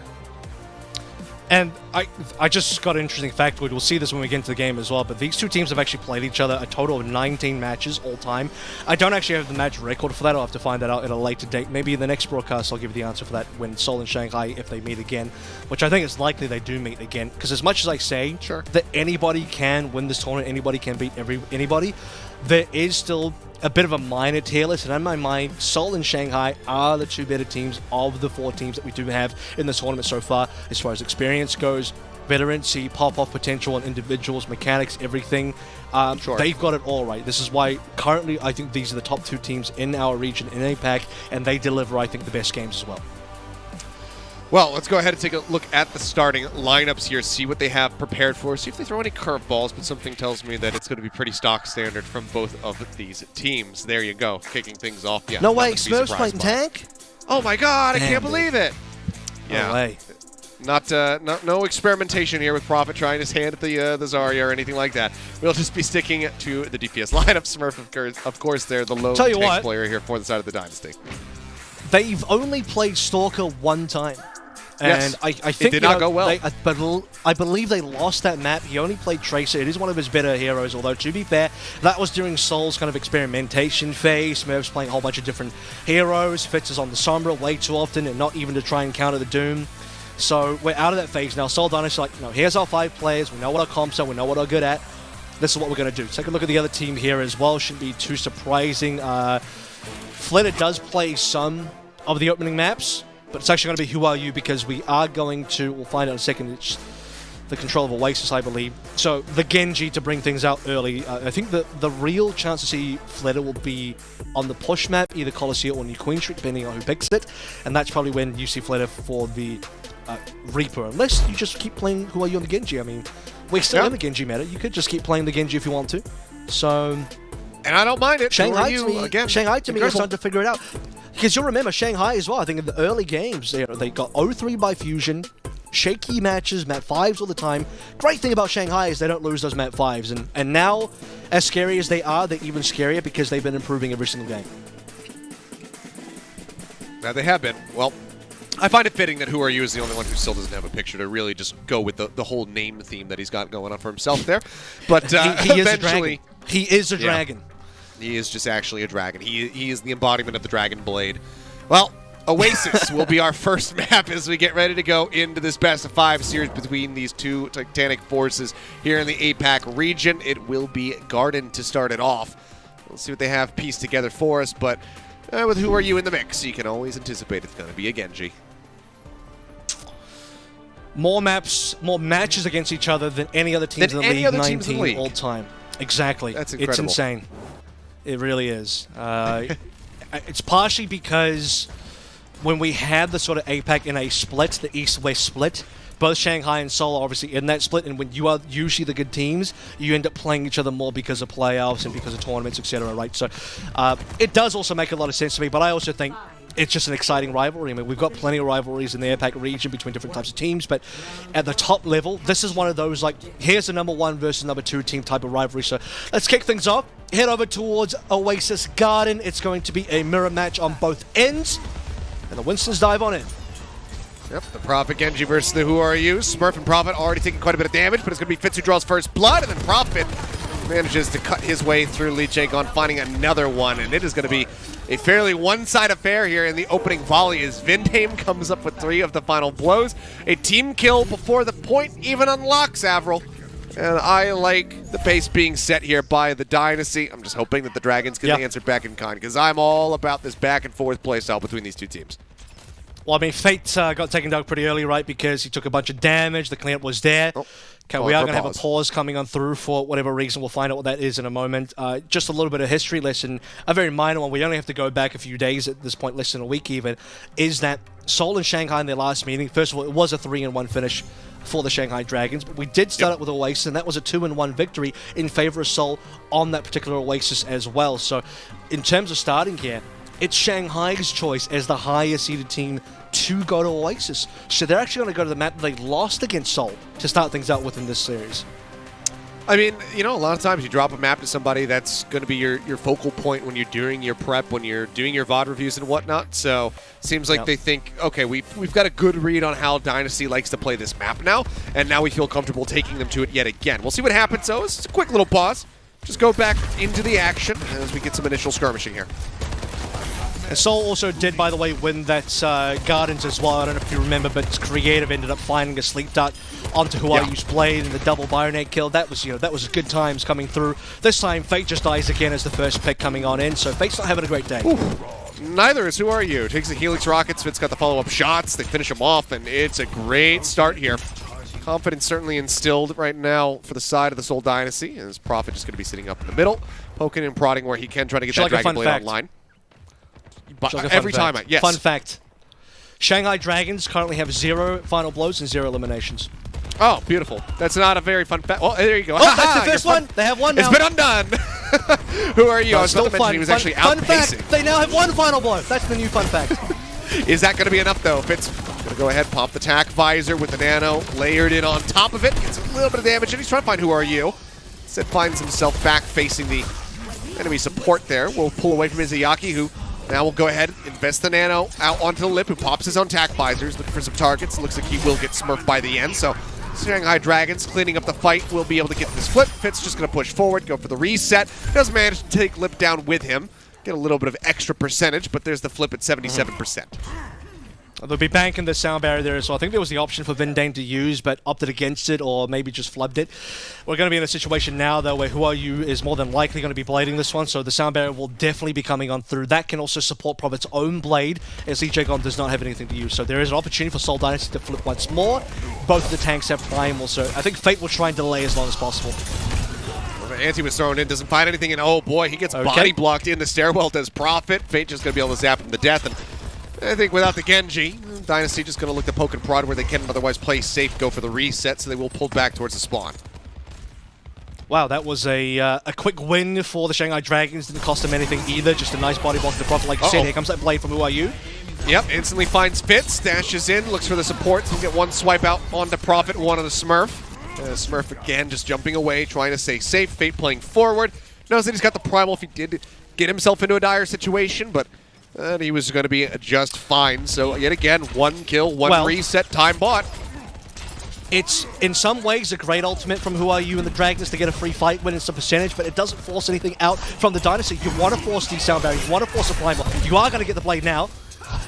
Yep, but it's going to be forced back as he gets that anti. Doesn't have enough reinforcements there to try to keep him supported, so instead has to abandon it. The blade not going to find anything. Lip will cut down Prophet as he tries to make his exit. Follows up for another kill. Now getting Fitz. Now Smurf 3 for Lip. As the nano onto him from Izayaki pays dividends. Now that is the Dragons taking the lead at 83%. They still have a sound barrier and a visor. And they play through the sound barrier Vindane as well. Vindane popped the sound barrier. I think it hit definitely more than the 2 people that I saw towards the end there. Still was enough. They're going to go for the touch here in terms of what's left on the Seoul Dynasty. Still plenty to play through. Nano Visor coming on board, but the sound barrier being there for the Shanghai Dragons can be a game winner. Lijigon has held on to this one. There's going to be a perfect moment to use this. There's the touch. Lijigon, solo beat. Barry got blocked. Oh my god, yeah, he can't get anybody else. It's just going to be a solo beat there on Lijigon. Now Fate going to be taken down. Lijigon somehow manages to survive despite the fact that he was antied out. Gets the kill there on the Fitz, cutting him down to size. Smurf trying to play up onto the low ground. The boop there from Vinheim. Massive. Displaces him, saves Smurf's life. Now the flip comes back in for the side of the Dynasty. They are in control of the point. They're ticking up now at 90%. Oh my goodness, this is still going the way of Seoul. This can definitely be a Seoul win currently. Seoul plays the live 4 versus 4, but players respawning. No tank for Seoul really hurts them at this stage. Yeah, the leap is there from Fate. He touches the point. He goes low. Manages to escape at least for a little bit longer. Tries to get the bigger pack. He cannot. Prophet hounds him down, but now Creative's going to be out of the fight. Vinheim, the lone support here for the side of the Seoul Dynasty, trying to keep them in this fight. Smurf has rejoined the fight. Jumps up into the front, puts the bubble down in front of Lip's face. Chips away at him.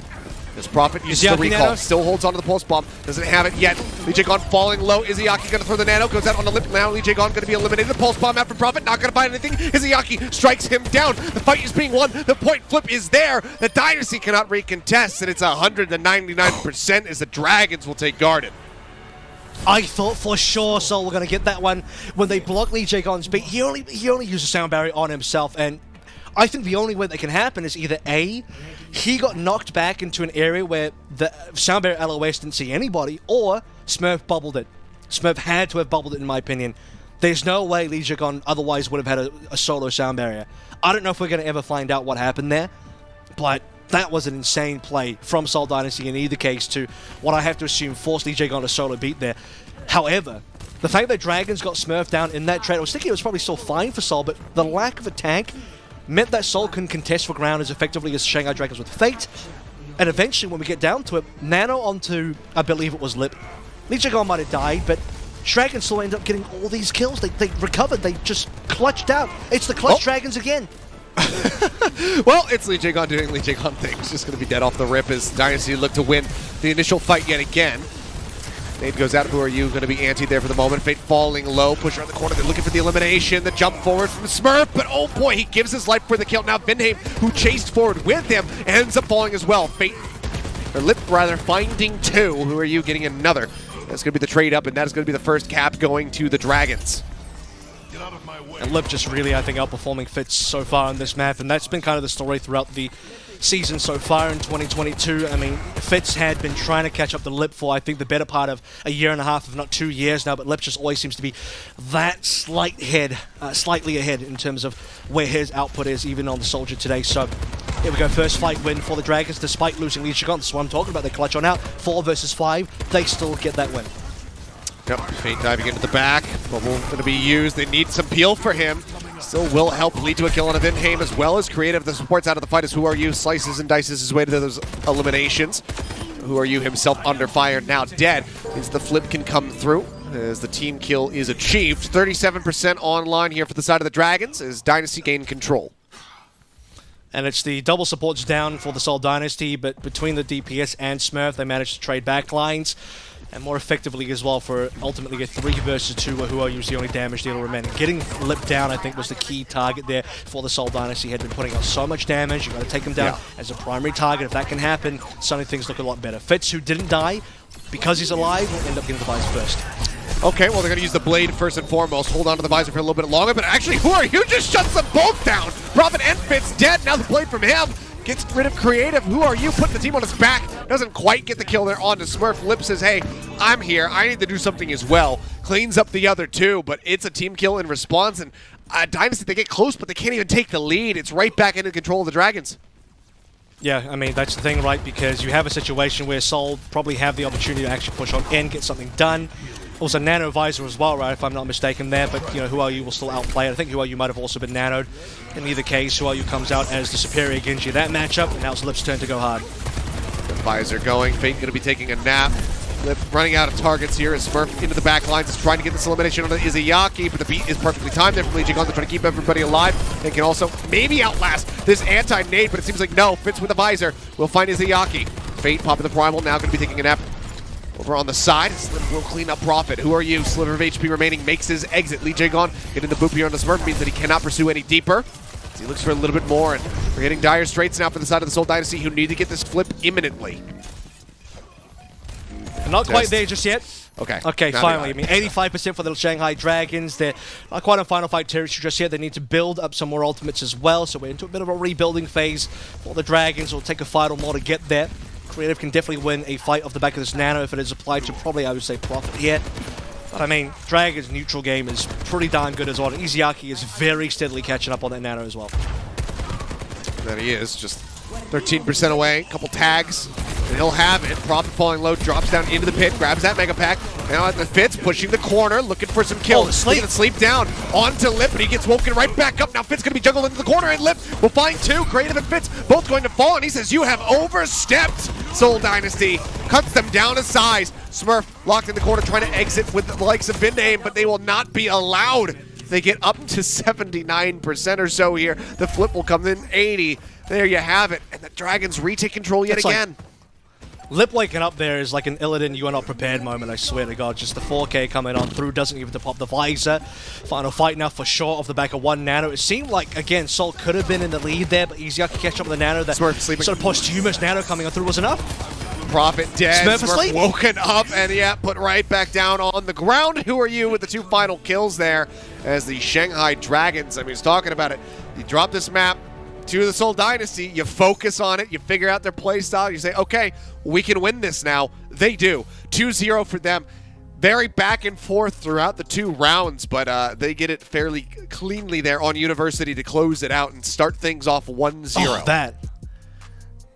You guys at home didn't see it, but the play of the match there, as dictated by the Overwatch client, it was who I use Dragon Nanoblade shutdown on Prophet as well. Seeing it from his POV, oh, okay, that was pretty hot. That was well deserved. And for Dragons, I mean, compared to where we were before, last time, Seoul Dynasty win Oasis, 2-1 scoreline Oasis as well.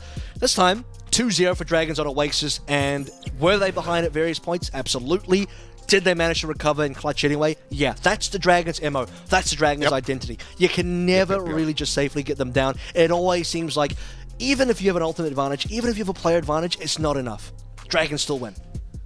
Yep, and Lip, he might be on the ground, but he's taking a nap. You got to kill him and leave him on the ground, because if he gets woken up, then it's like hitting the second phase of a Dark Souls boss when he didn't know it was even coming. The guy just wakes up and absolutely tears people apart. They ran out of flasks, they had no way to heal, and they ended up dying, and now they have to go again. Seoul Dynasty will have their map pick. I believe it looks like they're going to take us to Midtown for Hybrid. We'll see if they can get the win there. Maybe have some Prophet May coming through as well for them. We'll have to wait and find out, though, as we go into a quick little break. But don't go anywhere, guys. The back and forth action is going to continue in just a few.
And we are back and about to go into map number 2 here in our second series of the evening. 1-0 lead now for the Shanghai Dragons as they somewhat cleanly take Oasis with a 2-0. Now we turn our sights over to the map pick of the Seoul Dynasty. They have elected to take us into Midtown yet again, so we get this in our second series as well. But I'd like to see how this looks for Dynasty. Obviously, they're going to be feeling confident going into it. Can they do to Dragons what Spark did to Fusion? That is the question. Well, it depends. You know, is anybody going to play Ryan out of these two teams? Smurf could probably go there if he wants to, but if you really want to unlock, I think the good parts of this roster, keep Smurf on a Winston, keep Prophet on a Genji, right, I think, for the Seoul Dynasty. And just as we head into this map as well, I mean, talking about the tank players, I actually want to highlight a very small micro play that ended up having a huge difference as well on that last map when we were on University. But when Lip got slept and was on basically 1 HP, first of all, the nano damage reduction helped him survive, but Fate actually also dropped a bubble on top of Lip that blocked Fitz's damage from getting the execution. So in terms of killing Lip while sleeping, they tried, but the peel from the Dragons was unbelievable. So that definitely helped Lip and get the Dragons over across the line for that massive clutch towards the end. Well, big plays and great coordination there from the side of the Shanghai Dragons, just showing that they are, in fact, the hive mind still. And Lip hits the floor, everybody comes to protect him because they know that Lip, always a pretty good win condition to put your money on. Now we'll enter into Midtown, though, see what they got for us. Who are you is showing the Echo for a moment. Looks like he's just saying, nah, we just keep playing the Genji. It's been going pretty damn well. We'll stick with it. No reason to really change too much here. I mean, when I look over towards the Seoul side of things as well, do they want to maybe change something up? They could take a risk, but it is a risk.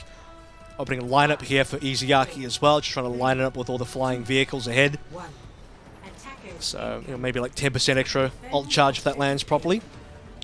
Okay, Smurf does not. Looks like waiting for a call. Looks like it will be the Winston coming through. Prophet, I thought maybe we would see that May Reinhardt here from the Dynasty on the attack. Not to be.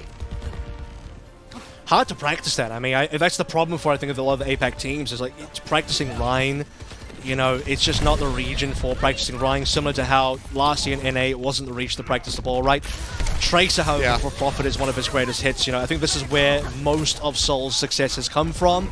Despite being pretty good at the Genji, Seoul has played a lot more Tracer than Genji so far. Well, Smurf will find an opening kill. Who are you going to be taking down? Lip was also slept in the meantime, so they can't get the punish. They take Smurf down to about half HP. For now, though, he will be rejoining in with the rest of the squad very shortly as the respawn has come in. Recall used now by Prophet. Looks, gets in on top of Fate. They find the elimination at the cost of Fitz. They can start making their way to the point here perhaps, but as I say that, Lip, well, yeah, he's just going to go ahead and shut it down. So Smurf now gone. No point presence whatsoever found for the Dynasty yet. I mean, look at the ult charge difference between Lip and Fitz as well. Namely, Lip did actually kill Fitz in a 1v1. And that's going to cost Fitz a lot of time to get back and to start charging again. So the Vice is going to be up soon. It's going to be a Nano Vice because Izuyaki's also head of creative. With the trade of the tanks, I mean, that makes all the difference. You get Fate down, but you can't lose Smurf. If you lose Smurf, then you don't have an advantage anymore. You're at the sort of stage now where a minute 30 gone, not a tick taken, Shanghai solid, and the Nano already used. Smurf needs some help here, it would seem, as he tries to just hide behind the pillar. Will manage to stay alive. The Nano Boo's going to be committed to the fight there, and he gets right in on top of Lip. Shuts him down. Now they have a window of opportunity to get onto the point where that tack visor is not available for the side of the Shanghai Dragons. There's the team still playing forward, but now Fate going to be taken out of the equation as well by the pulse bomb from Prophet. They leap off of the point, though. Anti goes out onto 2. As they hide inside of the fire station, they will be okay. First tick now coming up. Fate going to be coming back. Primal Rage at the ready. See if they can try to turn this or if they even want to take the fight, because right now they're not committing to it. I mean, Fate has to be here, right? So they've given away 2 ticks for the fact that Smurf can return, or rather Fate can return. Visor being popped by Lip here. Fate still has a primal. We're waiting for Vin Dame to maybe use a beat here to save the day. Oh, Izuyaki, he was getting juggled around, but actually manages to connect the sleep as well as the anti there on the Smurf. Take him down to about half HP. Now it's going to be beat for beat. Ichigon using his just a little bit sooner. And who are you? Absolutely gets destroyed. Everybody gets right on top of the enemy Genji. They find the elimination, and Fitz narrowly survives. And somehow to push back out onto the point here. Looking to take down Lee Jae-gon. He's playing fairly elusively, but with this Prophet's duo, they will eventually get on top of him, get the other support, and get the cap on point A. 3 minutes 45 in the time bank. I mean, all this because Lip oversteps with the nano. That actually seemed like a bit of a mistake. Okay, you want a nano Lip, but at the same time, at that, he's just kind of front-lining, right? He runs towards the rest of Seoul Dynasty. They respond with their own nano, and then Lip gets chased down, killed by Smurf and everybody else from the Seoul Dynasty. That entirely will cost you the point. It's good that Shanghai Dragons came back, gave away 2 ticks, force ultimates, right? But they lose so much more for that, and the snowball continues at this point with Prophet's opening kill.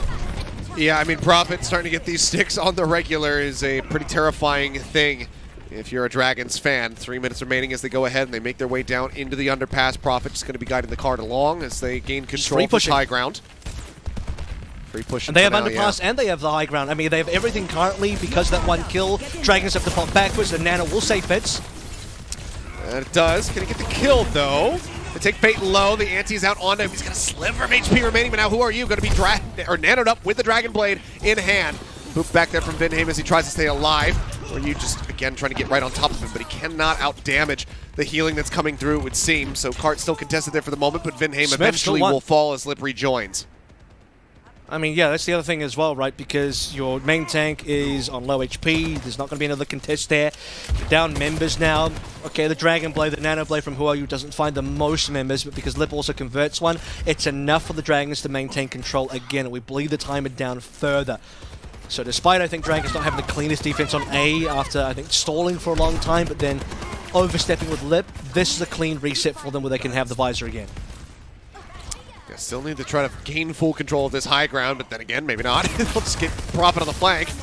They'll dive back in, Lip under a little bit of pressure, Sleep Dart connecting for just a moment, and Smurf unable to leap out, just collides in with the door frame, and he will stay there. Fate going to be traded out, but oh my goodness, Lip. Okay, all right, yep. Some nice tracking. I mean, that's actual, unironic, beautiful tracking from Lip. Thumbs up with 2 more kills. Let me drop into, I think this is a pretty fun fact. I was just going to say fact, but all of them are usually pretty fun. Lip has 8 final blows. The Dragons in their entire team so far has 11. So 8 out of 11 is just Lip. Is that like a mega deadlift? I don't even know. He's got above 11,000 damage per 10 as well. Way above everybody else in the server. Lip is pounding currently. Best player of these 10 in the current server. Yeah, it would seem so. Still holds on to this tac visor that's been in his pocket for a while. Hasn't really felt the need to pop it.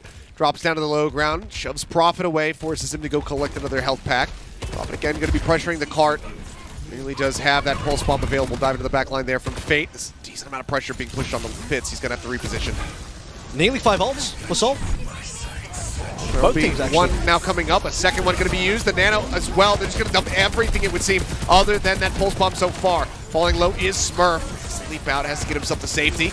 Manages to stay alive at least for now, but now Fitz picks up one. Who are you going to be taken down? The advantage very much there for the side of the Seoul Dynasty. It seems like they should be able to complete this push right here, right now. But Fate trying to buy some more time. The Primal's still going to be rolling from him for a little bit longer. The stick is going to be good, but Lee Jae-gon says, I will take you down with me.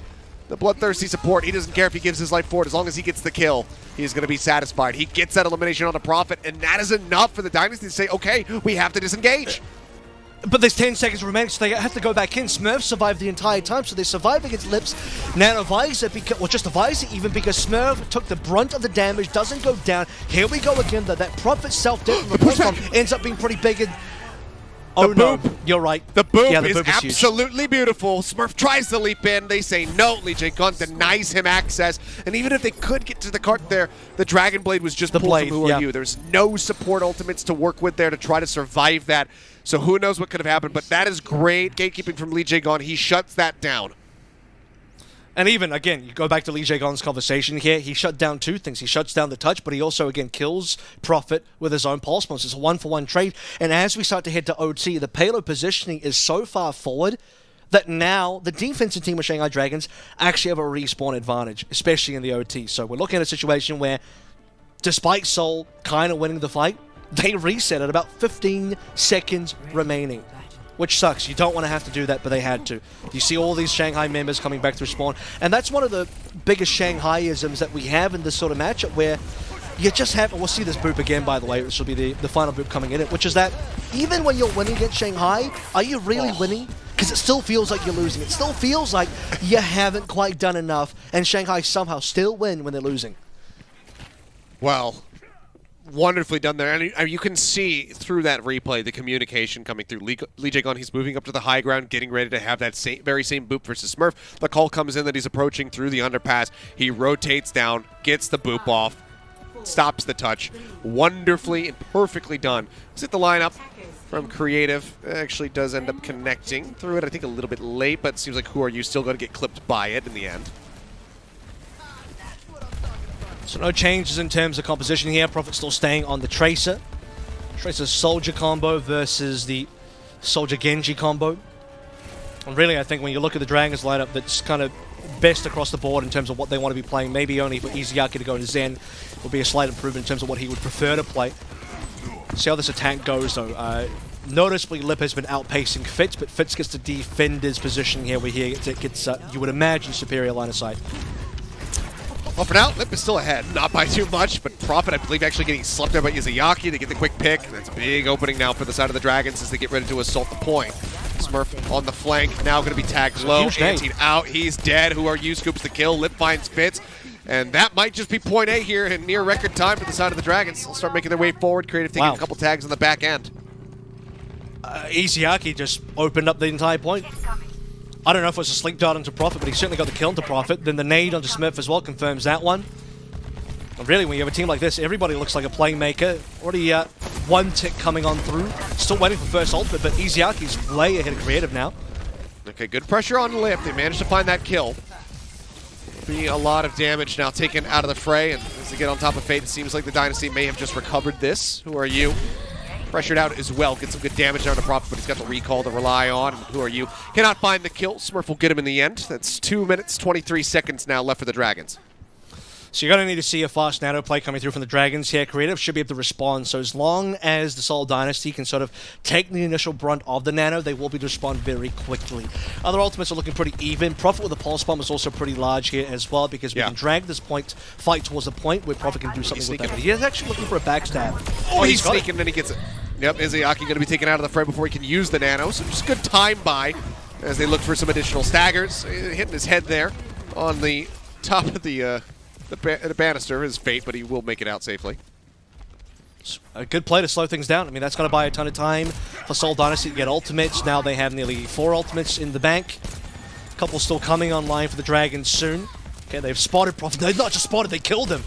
Yeah, Who Are You? Getting the elimination is absolutely massive. Fate's still low for the time being, but it's not under fire, so still Fate feeling comfortable enough. And oh man, he God. takes it so low before he pops that primal. Fate limit testing just a little bit there, and it's just to push it just about as far as he can possibly go. Has the rest of the Dynasty zoned into the back, takes a little bit of damage, and will get hounded down. Good chase comes in. Yeah, Fitz finding the kill. Now they're out onto the point. Prophet rejoins, nearly dies, but has the recall this time. Keeps himself alive. The nano onto Fitz helps shove back the Dragons. They buy more time due to the Dynasty. A minute remaining here for the Dragons, but so many ultimates available.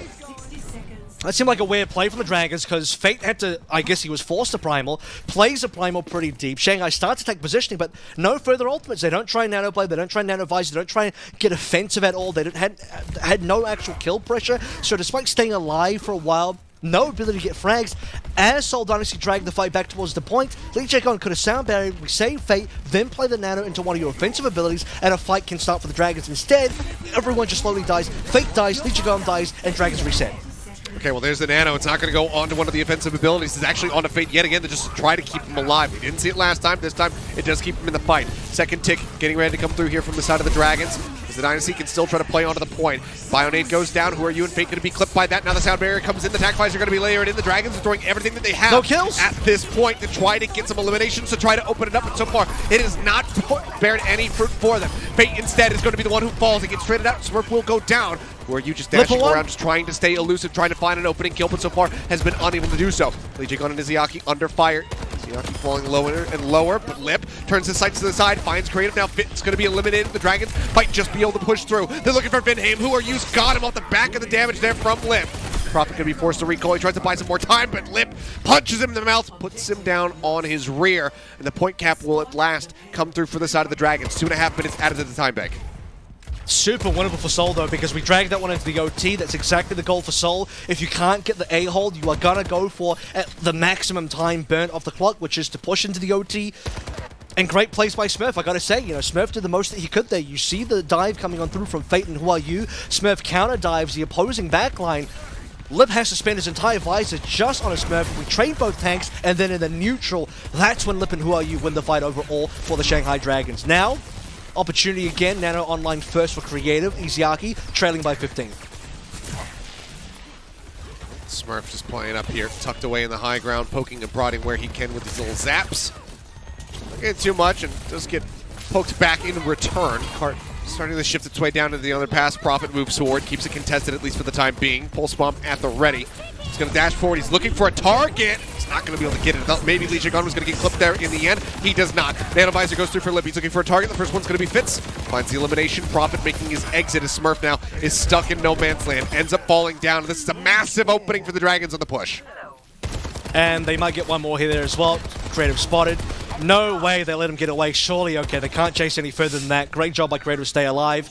Prophet can't say the same. I think he went aggressive there. It looked like he died in the backline, going for a kill or something onto Iziaki. Maybe he was trying to stall the payload, but it cost him his life, and we're about to enter the final fight. 2 ultimates into 3 ultimates potentially online for the Dragons. Far less for the Seoul Dynasty. Yeah, they need Vancouver to get this sound barrier up quickly. If he dies in this fight before he can drop the beat, then that could be absolutely devastating for them. Fate pressured low. That's going to be the primal pop now as he tries to keep them contained inside of Grand Central. Who are you? Down to a sliver of HP. Prophet tries to pursue for the elimination, but he cannot get it. The cart in the meantime, 1.21 meters left away. Vinheim gets the kill. He's going to be taken down. He can't get the beat out. Oh my god, it's absolutely massive from Vinheim. Gets the initial pick now. Who are you going to be taken out of the fray as well? Fate has fallen. The Dragons need to reset right now. They have one more opportunity. That was the most insane outplay. How did Vinheim do that? Lee Jae-gon straight up Ajax this beat. There was no beat. It got cancelled. Vinheim killed him mid-beat. Holy crap. Who Are You now has to save the day. Fate comes out at the ball to contest. That would have been Shanghai's win. They had the sound barrier going into a blade. Everything working in their favor, but this is now dire straits. He rolls up, he gets a touch. Smurf going to be there. He does have the primal range. Blade's going to be pulled from Who Are You first and foremost. Smurf goes in with the primal, says, okay, I've got the Soldier 76. I'm juggling him around. I'm trying to get the eliminations, but he is not playing the card, and they're going to need him there in just a moment. Lip goes down, though, so does Fate. Dragons might not be able to make this happen. Lee Jae-gon going to be eliminated. The Anti is out. Oh no, Who Are You? They just need to get the Genji. He will get Vinheim. He will get Creative, but he cannot get the map win. Prophet will celebrate by killing himself off with yet another pulse bomb here at the end as the Dynasty will successfully hold in front of point B, and they will go ahead and tie this up. My goodness. My heart skipped a beat. Oh, that was, again, you're not going to see this, but we're about this. Oh, no, we're not. We just... Could this be it? We're gonna get it. Yeah, that he was just it. Flies in. I can tell you what happened. You won't see it in the replay just yet. But Vinheim literally just flew into Lee Jae-gon and killed him. I think it was a combination of beat. like, yeah, he drops his own beat, fires a bunch of shots, speeds into Lee Jae-gon, has a punch there as well, and then kills Lee Jae-gon. I don't think he planned to kill Lee Jae-gon mid-beat and get the Ajax in there, but it just ended up happening because Lee Jae-gon was going for the beat at the same time as Vinheim flying on through. And that's what wins Seoul the map. That is ultimately what will win Seoul the map. Well, utterly incredible, and on the slimmest of margins, and the heroic plays of Vinheim that I think shocked even himself. They managed to make it happen. They successfully hold in front of point B. Their pick of Midtown working out for them. Now we find ourselves tied up at 1-1. Looks like Route 66 is going to be our escort selection, though, for the Shanghai Dragons. We'll see if they can take a lead or if the Seoul Dynasty can catch them by surprise when we return.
Well, here we are, tied up 1-1. These teams seemingly fated to go to the distance, and I hope that it absolutely happens. Crazy map, and Vinheim's heroics really getting them across the line. Lee Jae-gon, giveth, he taketh away. He gets the denial on the contest there on Dynasty's attack, and then he ends up dying with a beat in his hands. But Vinheim looks good, and I tell you what, Avril, when I have a kid, I want to send them to the Seoul Dynasty Toby Center for kids who can't play Lucio good and want to learn to play Lucio good and other stuff too. It was wonderfully done by Vinheim as he continues to make a fantastic name for himself and put himself in contention, keep himself in that conversation for Rookie of the Year. Oh, could a main support player ever win? That'll be amazing. Crazy. It'll be amazing because we have like 1,000,001 amazing DPS players in that rookie position. Well, as a rookie this year, so a lot of competition. It's like the best year to be a rookie and the worst year to be a rookie because everyone is so good as a rookie this year around. But well, it is so ironic that the defense of Lucio in the final fight on B is the one that ends up making the difference. Like you said, Lee Jae-gon on his B defense, Vinheim on his B defense. I also have to kind of give credit to Seoul overall for how long they stalled out A. They forced until the OT, so there wasn't a lot of time for Dragons to get across the line for B. If Dragons had another minute to play with without the extra stalling that happened, then okay. Lee Jae-gon Ajax's beat, lose the sound barrier, they reset the fight, but it's still Dragons. They get to come back for one more fight. Maybe they can still get it because there's no more time left due to the fact they lost all the time on A. That also contributes to the difference there as well. So a couple things compounding into what the final result ended up being. Well, now tied up 1-1, and with the map pick coming through for the side of the Shanghai Dragons, they've elected us, as mentioned, to take us into Route 66. So can still probably anticipate a lot of that Winston v. Winston matchup here, especially, you know, around the first 2 points, even in the point C, if we can get that far. Still a decent potential to see that matchup. So that Smurf v. Fate front line very much going to likely continue in the same way that we've been seeing. It's all about who can execute the dives a little bit better. It's been back and forth in that regard. Prophet looking overall great there on Midtown, not finding as much value when he's playing the Genji versus, you know, Lip and Who Are You. So we'll see how they fare going into this third map and who's going to be able to move up 2-1 in the series. And I think as well, when you look at a map like Dorado, one thing I like about Smurf in this lineup, not that there's an alternative realistically for Seoul, is that when you get to the C point and Winston's value starts to diminish greatly, you can actually go towards the Zarya, which Smurf has shown plenty of proficiency on so far. And that's not something I think that Fate will be able to do, being that the Dragons have still kept Fate and Void's hero pools pretty separate in terms of Fate sticking to all the main tank heroes, Void sticking to all the off-tank heroes. Escort is Shanghai's best map type against Seoul, though. 72% win rate overall, 13-5 all-time. That's an insane stat scorecard.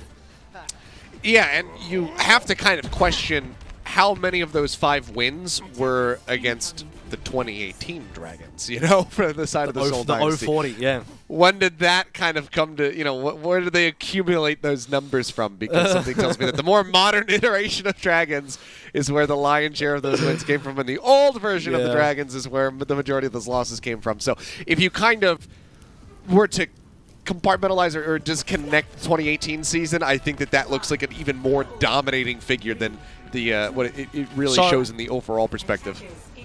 I'm going to point out one thing here, and that's that Lipper's not going to start on the Widowmaker on defense. I think most of the hitscan players prefer to actually start on the Soldier, a lot more stable, and more consistent overall. If we had gone to maybe Circuit Royale, you would have probably seen first of all Void being subbed in, but also then Lip play the Widowmaker. So there's going to be another Soldier battle. Prophet will go off the Tracer, back on towards the Genji for this map. All right, let's see if we can have a bit more impact, because kind of got diffed a bit there by Who Are You on Oasis.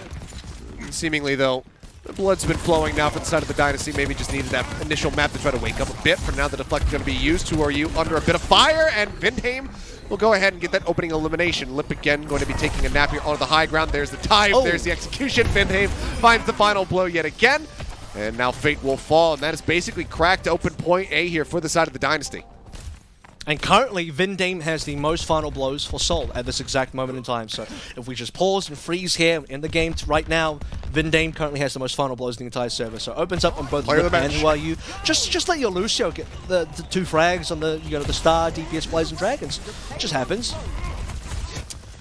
Well, they're looking for the recontest. Just a couple more meters left to go as Who Are You? Playing the cart for now. We'll be joined by Fate. Big Bionade out there onto the high ground, though. Clips onto 3. Flip, Who Are You and Izayaki all need to hide. Looks like they will be able to survive here for a little bit longer. Fate's got Primal. Very much outpacing towards this visor. And there's the dashes. Prophet getting the resets, getting the kills. Legion on Who Are You now dead.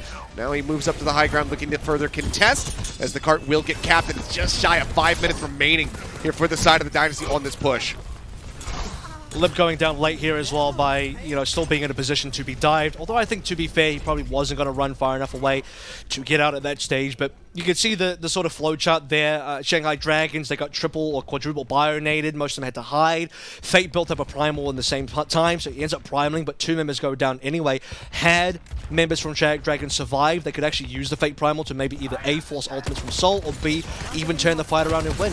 But now Seoul cap A for free, and they get a primal, and they got 5 ultimates. So Seoul are really far ahead, like extremely far ahead. Yeah, and Fate looking to push up onto the high grounds. Great boop there from Vinhaim to deny him access. Fits with the visor. He's looking for the 5K, and he is going to get it. Absolutely tears them to shreds. 2 ults, 5 kills, no problem. The math adds up right there for the side of the Dynasty as the cart continues to move unhindered.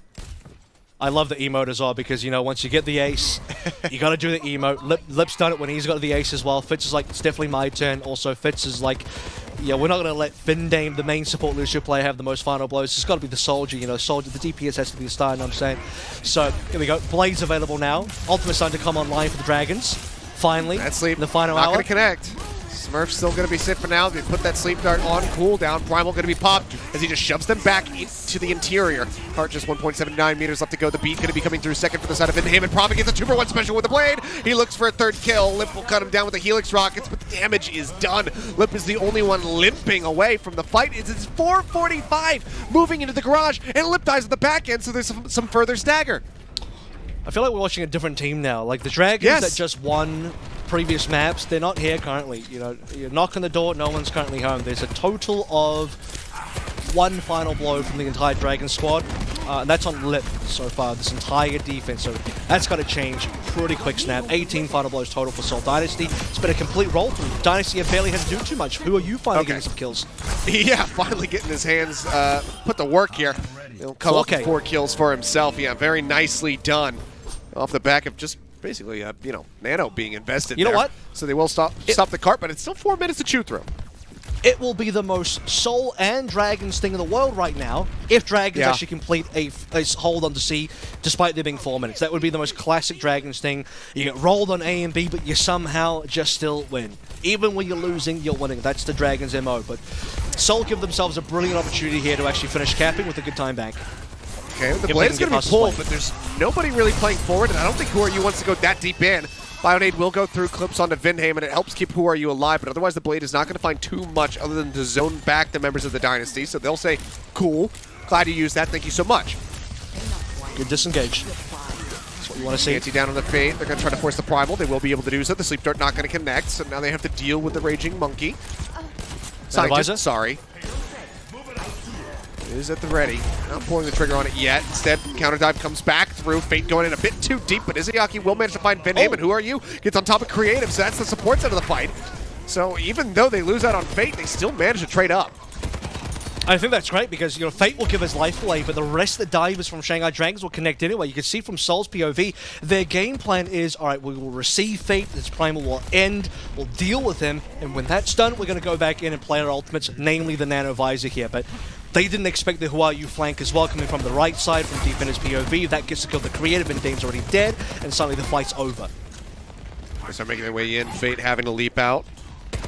Just get steadily healed up here by Lee Jae-gun, who wants to have that sound barrier online, take another crack at it. He himself under some fire. Fitz trying to get that elimination, but yeah, the cart for now moving up unhindered. And Who Are You trying to get up onto the high ground to contest? He's just going to fall over. Now there's no deflect to help defend here. Bionade out onto the supports of the side of the Seoul Dynasty, but nobody can get into the back line to try to take them out. Fitz just keeping everybody locked into position, but now Lip is going to try to counteract this. Moves forward, finds through with attack visor of his own. And Fitz now is out in no man's land, playing around the Mega Pack. Will be able to grab it for just a moment with the re-arrival of Who Are You. They get the elimination. The cart now going to be halted once more. It's like I said, even when Dragons are losing, they're actually winning. That was a player advantage for the Seoul Dynasty. They pull the trigger when they need to as well. Fitz gets the opening kill, 5 versus 4. Nano Visor running on in. Shanghai play patiently, bide their time, waiting for respawns. Then Lip finally has a Visor coming in through, and he just wipes the floor with the Seoul Dynasty. This can't keep happening. Okay, there's the blade out. Izayaki tries to get the sleep dart through, but it does not connect and Profit. Now unleashed. Cuts down 3, looks for a little bit more. Dive into the back, they look for Lee Jae-gon. He does hold on to the sound barrier and he needs to survive. Were he to get staggered, this would be catastrophic for the side of the Dragons. Now they have one more chance to try to contest this card. Limited Reaper. ultimates though. The Reaper does get swapped Love's in. coming back on the Reaper. Sound barrier should be the play here for sure. That's what they've been waiting for. Lee Jae-gon didn't want to use the sound barrier versus the blade. It's going to have to come out now. They're waiting for the bubble to pop. He's dead. What the hell was that? Smurf just cleaves down both the supports, and now he may not even get to use it at all. Fake does have his primal rage. He's going to pop that, try to buy some more time here for them to rejoin, but he's getting focus fired. He's got to exit out around the back. He recontests there for just a moment, leaps away. Now the blade's in for Who Are You? The sound barrier does connect to the 3 members that were alive. Who Are You, though, fishing for a target. Can't find a damn thing, and Fitz will cut him down to size. 0.62 meters left to go. His Profit will be traded out and Lip with the Reaper. Finds Creative. Suddenly, it seems winnable here for the side of the Dragon. Dragon Another one stabilized. as Fitz will fall. Vindheim finds that elimination. Now Smurf going to be anteed out on the cart. There's so many people from the Dragons that are here. 30 seconds remaining. They managed to stabilize yet again. This cannot continue happening. This is that Aaron Paul moment where he says they can't keep getting away with it. The Dragons, they should have been done there. That would have been it. Lee Jae-gon's dead. Somehow comes out, still saves everybody. The Fate Primal Rage actually buys a lot of time. Why you gets nothing on the blade. Great boot from Vindheim, but Lip's Reaper, the rest of the Dragons still get enough kills to stabilize. They stabilized off nothing. Okay, it's going to be a nano onto Who Are You? No blade, obviously, to speak of here, and he's going to get focused by the hell down against Fitz. He's got a nano of his own as well as the visor. The healing rockets find the first. Lip goes down. Now there's no DPS rather in the fight here for the side of the Dragons. Should be the cap. Personal. They get the elimination. Yeah, it seems like they should be able to make this happen, and they will. It happens in overtime though. So yet again, it is fantastic time buying on display from the side of the Shanghai Dragons. This time bank could have been so monstrous for the Dynasty, but they drain it down to 0. And even then, I think there was a reasonable cause as well for belief that maybe Dragons could have even maintained that defense, prevented the time bank at all. But when you consider the stakes at hand in terms of what did we have on the Seoul side coming into C? 4+ minutes, more than 4, right?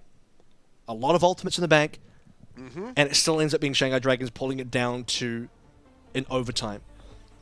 So Seoul, they get the cap deservedly. They do get the cap deservedly because they did so well in A and B.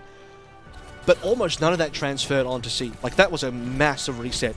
Dragons at one point, like, they were sitting on a collective 1 final blow versus, I think, 18 final blows from Seoul. That was the stat line that I read out. And that completely flipped the script quite quickly. And now, you know, it's not like Dragons have caught up yet. They're still only on 17 and Seoul are on 34, so that's literally double.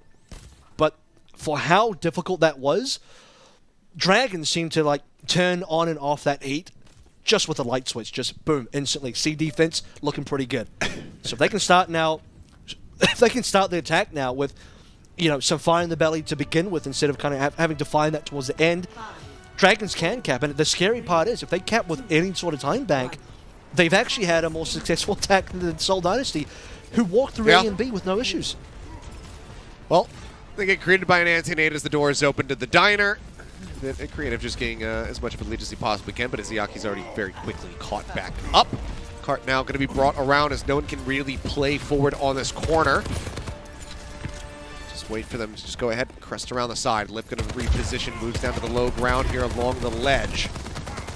Starts charging forward as the bubble's going to be broken for both of these Winstons. Anti out onto 2. Fate somehow escaping with his life. Fitz will find Lee Jae-gon though, cutting the healing down significantly, but it's at the cost of Profit. So 1 for 1, and a significantly closer run back here for the side of Lee Jae-gon. Cart for now though, gonna just be stuck in place as they look to contest the high ground. Jump up on top of Big Girls. They will displace them. And Who Are You? Antied out. Vindheim managing to find the whip shot kill. Look for a little bit more. Fate going way out of there. Has to inject himself. I'll tell you what, though, I mean, this is helping Izayaki build the nano up. He's only barely ahead of Creative, but it could make a small difference here. Now that we have Who Are You back as well, I mean, 1 minute is gone, but the payload has been steadily making some progress. It's been stalled out now by Smurf being on the payload itself, so the nano should come through this fight very soon. Lip and Profit exchanging some shots there. Fitz just a little bit further ahead.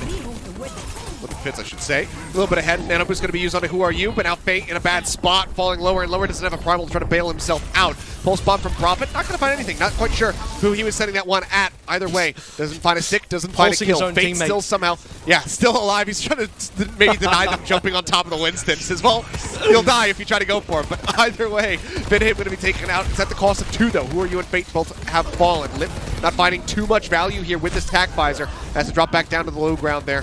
Heal himself up with the biotic field, and now has to try to make his exit. He's playing along the ledge, and well, Smurf, he won't send them sailing off the side. He'll just cleave down 3 in the back end of the fight. Well, thankfully Smurf survived against Prophet's Pulse Bomb. That's good that team damage isn't enabled in this game. But now we're in a sort of situation where, okay, we do win a team fight for Seoul. 2 minutes expended here. It is costing a lot of time for the Shanghai Dragons, and when we compare that to where Seoul are at in the same stage, Seoul have already been on to B at this stage on their attacking phase. There is an ultimate advantage on the side of the Dragons. Now sound barrier available, Primal held onto, Primal used by Smurf. Vindame has a rally, but the sound barrier should ultimately be more valuable than the rally. Dive on the high ground there from Fate again, trying to contest, and he just gets Vindam. Vindam had the rally and everything, but they just couldn't keep him alive. Not sure where Creative was to try to get that peel. There's a Creative just setting up for a sleep dart on a Fate, but a big opening now as he's going to have to run all the way back over here towards point A to help with the contest. Rally can arrive. See the reset, by the way. He gets there. You can't even really go for a fight if you're Dragons because the entire Seoul Dynasty team is just disengaged. So they don't want to be into fight right now. They want to go for a final contest. Here come all the ultimates though. Sound barrier is going to be used, and they still have the visor to use on the back end of this. Rally's currently rolling for the side of the Dynasty. Lip's going to be taken down. Izayaki cut down as well. Prophet dives in with the help of the rest of the team, and they will just wipe the floor with them. They don't even need to use the visor. No. I mean, the best part about what Seoul did there is, I think, Smurf's positioning, if anyone cares to rewind back and watch, he was hiding in that sort of tunnel that we can see down in the middle of our screens here. So no one actually chased Smurf out, because if you're Dragons, you can do a couple of things. Should we chase anybody else that's not Smurf? Should we focus on the payload push? Do we just dive on Smurf and trying to get that kill? Hindsight would say maybe just try and get the kill onto Smurf here, because he had the backline control. So as soon as Seoul want to start the fight, Smurf's already on that backline. Izayaki's dead instantly, so no chance of Nano left. Nano Blade coming through. It's going to be a Nano on a Fit to try to keep him alive. Visor rolling. Looks for a target. Fate going low. Pops the Primal Rage just in time to stay alive in the fight. Now needs to create some space for his squad. Lip as well, getting dangerously close to having another Visor available. Who Are You backs off, anteed out. The cart now advancing forward here in overtime. Prophet finding one before he goes down. Lip claiming that kill. Now they're disconnected from the cart. They cannot contest it. They will be able to glide through. They get that bump up in the time bank, but they need to storm their way to point B. And right now they're suffering some staggers. Creative will fall down, though. That sends him to the far spawn point as Vinham continues to scuffle it out with Lee Jae gone a bit. This changes the sort of directive for Shanghai slightly, as they're not even really fully in control of spawn just yet. Vindame still gets a kill on his way out, so that will slow things down a little bit for the Shanghai Dragons. They had to wait until OT to actually get that camp, which means now as we go through the rest of Dorado, it is both unlikely that they actually finish the map, but if they... Oh, sorry, Route 66. I forget. It's a nighttime map. Nighttime map now. You know what I'm saying? Yeah, they changed which map is nighttime, and that just, that flubs everything for me. But yeah, it's unlikely to actually finish this map, but if they do, they have to do the OT as well, so it's likely to maybe get a double OT, both teams in the OT, 0 minutes to work with. Could very well be. A little bit of a battle back and forth, but Vinham comes in, he upsets the Winston 1v1. Breaking the rules there, gets himself involved, finds the elimination. So with Fate going down, that's going to allow for Prophet to have his respawn rejoin, because now we have to have the reset for the side of the Shanghai Dragons, and this is costing them precious seconds out of the time bank. 1 and 15 Can't left. afford this. Because you're at the sort of stage now where even capping B is going to be an OT, which means you have a 130 to cap C with, and if you only have 130 in C, you're only allowed, I think, 1 reset to finish the map, and even getting 1 reset means you're probably going to be bad on economy. So at this stage, speaking of economy, Seoul still haven't been forced to use all that much. They have all the control right now in terms of positioning, ultimates coming online. Dragons very much struggling. This is looking like a Seoul map. And it is Smurf now into the back line. He's going to be taking a nap here. Miraculously, nobody has woken him up, so there will go the Primal Rage. Fate with his own. Gets on top of Fitz, finds that elimination, but Lee Jae and Who Are You have both fallen. He continues to zap away. Prophet arrives from the flank. They get the cleanup. And it's a Primal for a fight win here, as Fate is just going to get staggered on the back end of this, you would suspect. Just nowhere to go. They get that elimination here. Now 25 seconds remaining. The cart rolling back. Dragons, they need to have that hive mind activate. Everything. They need to get on the same page here. It's the economy that's the factor, though, because even when Seoul are winning, they're not having to spend ultimates. And Vindame's getting in the kills department too again. Fun fact, Vindame has more final blows than any single member of the Shanghai Dragons, including Lip. Vindame's on 12. The highest final blows in Dragons is on 9. Well, here we go. Overtime coming through. Somebody's got to touch. I was just about to say, somebody has to touch the card! Nobody touches the card! I don't think they were winning anyway. That's maybe pessimistic of me to say, but yeah, they could have touched the card. It doesn't matter. Spent ultimates, maybe. Oh yeah, you're right. You at least play it out. Oh, I know, I'm aware. You do at least play it out. I'm aware, but I think, you know, on some level, I can appreciate the Dragons just said, you know what, just save it for the fans. We don't need to waterboard the fans with another 3 minutes of us not doing too much here. So you just get ready for the next map. You know, sometimes it's respectable. You take the respectable L there and you say, yeah, we probably lose this map. It's whatever. You know, we go next. Seoul in the lead now, 2-1. Being you. Oh God, I like the way that you phrased that. It's very. Very poignant, but look, if there's a way to forfeit the map and type /GG, the Dragons just did it, right there. Yeah, you guys can't see my face right now, but I'm at a loss. We'll never know what would have happened, what they could have gotten done with all of those ultimates. It was like 4 ults versus 4 or 5 there on the side of the Dynasty, but we'll never know what the result would have been. And that's going to go into the what if category in the Overwatch cinematic universe. Oh, dear, for a series that we will never produce. I think they would have lost. Yeah, I mean, I happen to agree, but this is a team who we praise for being so clutch in these moments, Avril, that you have to kind of consider that they possibly could have won it out. But the Dynasty, they've been on a hot streak. They storm the map, they take it to the end, they get an OT, and then the Dragons drop the spaghetti here at the very end. There you go. Dynasty up 2-1. Now at match point. This is not how I expected any of this to go. But okay, we'll see what the hell happens as we have New Queen Street coming up next. That could be the decider. If Dynasty can win there, they clinch the series, they move on, they stay in the upper bracket. Shanghai Dragons, they need to shake off this big old Charles IX. They need to focus back up, come into this next map, and win it if they want to take us to a Game 5. And we will see if they can do that, because that is a hell of a move to recover from. But don't go anywhere, guys. That map is coming up in just a few.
Just a reminder, everybody, we don't talk about Midtown. We don't talk about Route 66. That's just the way that things are after today. We're just going to go ahead and ignore it. Never happened. Never happened. We can talk about the Midtown from the second series, but we don't talk about the one from the first series. Never occurred. Route 66 wasn't played here. Dynasty now at 2-1. They find themselves at match point yet again. It's going to be the map pick here for the side of the Shanghai Dragons, and they have elected to take us into New Queen Street for push.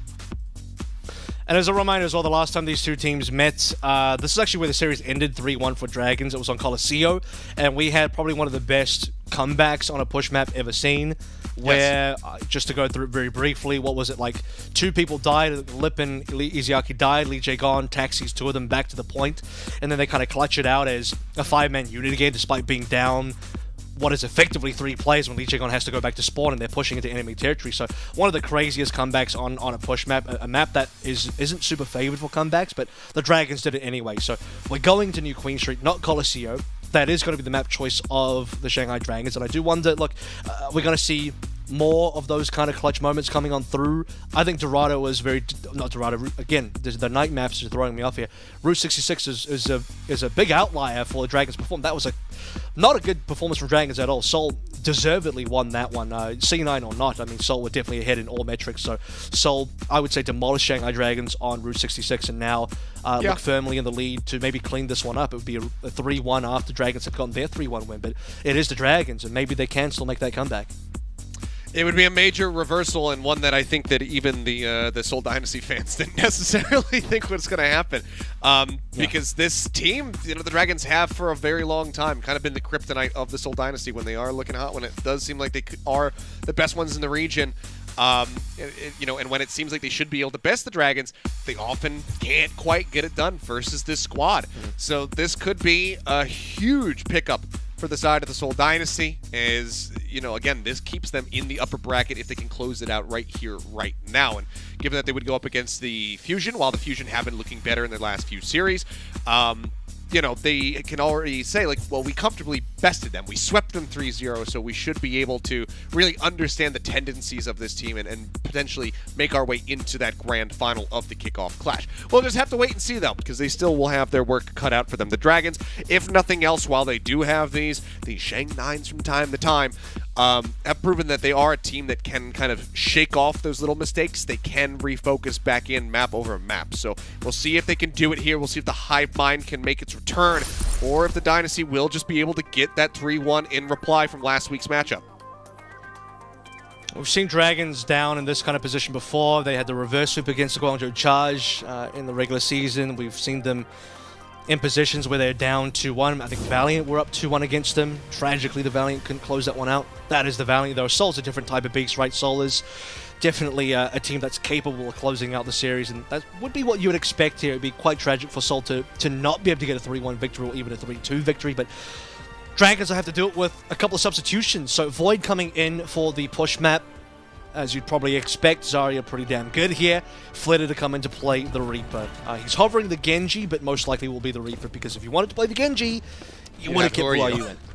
Yep, exactly. So we'll see what they land on at the very end, but Void sticking with his Zarya almost assured. Smurf, whether or not he's going to match, we'll just have to wait and see. Or if he just wants to stick with the Winston, because he's been playing the Winston pretty damn cleanly today. So honestly, wouldn't mind it if he just sticks with his pick, and it seems like he's going to. And this is where Prophet has to think about how much value Trace is going to get as well. We said Zest. I think I said the same thing about Zest in our previous match. He ended up doing quite well, but now you're playing up against, I think the Void Zarya should be a little bit scarier. Well, there's the prio target for everybody who plays against the Shanghai Dragons. Taken down first and foremost is Lip will fall. Fitz gets a nice kill. Fleta taking a nap there for just a moment, but will be safe as we still wait for the bot to unlock. Nearly get the push off the side of the map there. Void playing dangerously close to the edge. Won't manage to stay alive. Smurf going to be sleeping, woken up immediately by a right click from Void. As he just continues to zap away. Prophet going to drop down, start getting the bot moving here for the side of the Dynasty. And Dragon's still waiting for the opportunity to walk on it. I mean, this could be it. Smurf's low HP. Flitter feels like he's got an advantage. Yes, cuts out Smurf's escape, but Smurf still gets a lot of healing back from his teammates anyway. Ultimate's starting to come online now. Fitz fire hit a Lip, which didn't really happen for most of the series, but he firmly is in that position currently. Bot's been reset here by the Shanghai Dragons, so Seoul Dynasty need to find control again as their ultimates start to come online. Yeah, Vindham and Profits swinging around the flank there. Will manage to stop the bot and extract before it can get too much damage. Looking for the stick, not going to be able to find it. Can't get any damage off of it either. Profit, the near miss. Vindham going to get picked off. Lip make his return, looking to catch up here to Fitz with that tack visor. And he's doing a damn good job of it now as Creative will go down. The bot's going to start pushing for the side of the Shanghai Dragons, and they'll take a lead. Good individual outplay there by Flitter as well. He dodges the sleep dart from Creative via the shift, and well, now they'll be able to push on further forward after getting a number of kills that are unresponded to, and that's even with Seoul coming up to ultimates slightly faster. Lip should be able to catch up now to Fitz.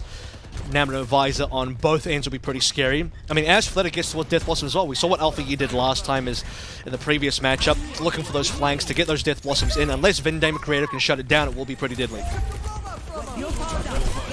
Nano going to be used. Fitz now charging forward with the tack visor pop. Does get antied, but he still manages to pursue deep enough to come up with 3 kills, and somehow he does not die. Fitz and Profit will clean it up. 4 kills here for the Soldier 76. Profit getting void as the team wiped out as the bot, shipping back across the opposite side of the map. Now we'll see how far they can go, though. Need 26 meters to try to match. Oh, extremely well protected Fitz was, and a note as well, Lip didn't actually pop his visor, so didn't feel confident challenging. Lead check on was 99%, I believe, towards Sound Barrier, so couldn't counter that one either. Profit just saw briefly there was on the back lines, and Shanghai have noted that but can't do anything against Profit right now. They just want to prevent the Seoul Dynasty from being able to get the checkpoint. They have the ultimates to do so. Damage flying out. Profit looking for another pulse bomb. Almost has that built up as we will hear the visor getting popped there by Lip. He's getting quite a bit of damage in return, though. Not finding too many targets, so won't be able to find any kills. Grab comes down. I believe it's a solo on the Fitz, who has so far been kept alive. Fleta goes into the back line with the Death Blossom. Finally will finish him off, but it's the cost of Izayaki. Lip, though, helping them trade up, will find Smurf. Vindham, again, finding a nice little kill. Fleta will fall, but the bot is going to be shifted away, and Profit, yeah, gets taken down. Nice shots from Flip. Find the elimination. Will get eliminated by Creative in the end, but Creative is going to be staggered as the bot is getting closer and closer to being able to push yet again here for the side of Shanghai. That martyrdom kill from Creative onto Lip will actually put a bit of pressure onto Dragons, though, because they don't now have that soldier in the front lines already dealing some damage, waiting for Lip to come back in, so it's not going to be a clean re-push from the Dragons just yet. So far, Kilos, this has been the game of resets and, well, rather disengages, because you have Dragons throwing all ultimates in, Seoul disengage, they re-engage with their own ultimates, Dragons do the same thing, and they end up winning the fight. Profit again looking for the pulse bomb, but again, not going to find anything. Comes up shy there of the mark. Can't get the elimination, so they're seeking. A Creative and Smurf going to get dropped. Fitz and Profit just taking the bot forward as much as they possibly can. They'll get close to tying it up, but eventually have to make their exits. At least keep the bot away from the pushing side here for That is actually huge, because Profit kind of denying the bot movement and also just sneaking the payload away and resetting it means that Seoul will have another fight coming in, and that's huge. So now you see it, the bot's back to where it was when Shanghai won the fight, except they've made 0 progress. Seoul Dynasty get a very well-timed fight. Shanghai lead by only the 2 meters at the moment. Oh, he tries to use the prediction there off the Helix Rockets. Cannot, but he doesn't have the attack visor available, but there's no support for him. Manages to, at least to help set up the kills onto the enemy support. Smurf now falling low, trying to retreat, keep himself at arm's length from Fleta.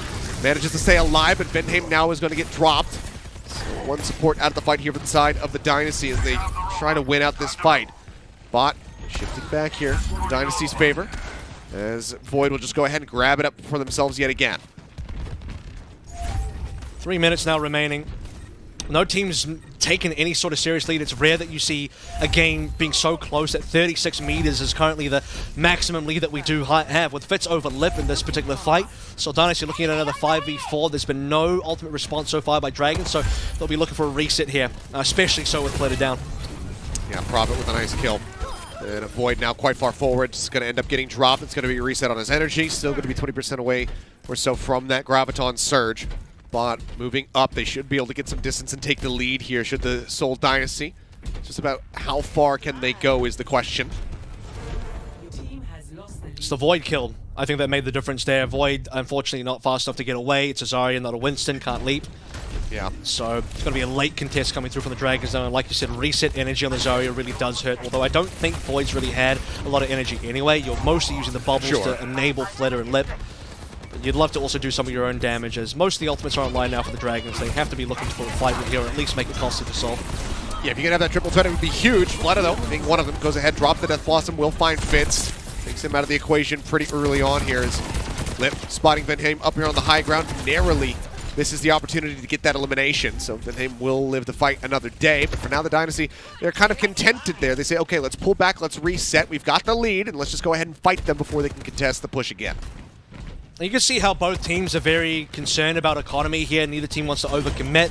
Lip doesn't even pull out the visor, sees that there's not that many targets, to be fair. Sound barrier coming through from Lee Jae-gon. Does Vindane respond? Okay, well, he has to. The Bionade connects on the 3 people, and the visor was there from Lip, so he goes ahead, drops the beat, puts the shielding out. Prophet finds Void. The grab has been used, but I don't see it anywhere. I'm not sure who he caught, if he caught anybody at all. Either way, it does not lead to any kills here for the side of the Shanghai Dragons. The bot now being shipped yet again back across the Shanghai side of the map. Seoul Dynasty just maintaining control of this as we dip below a minute remaining.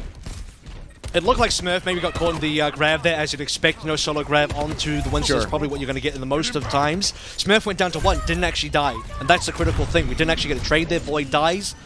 Smurf does not.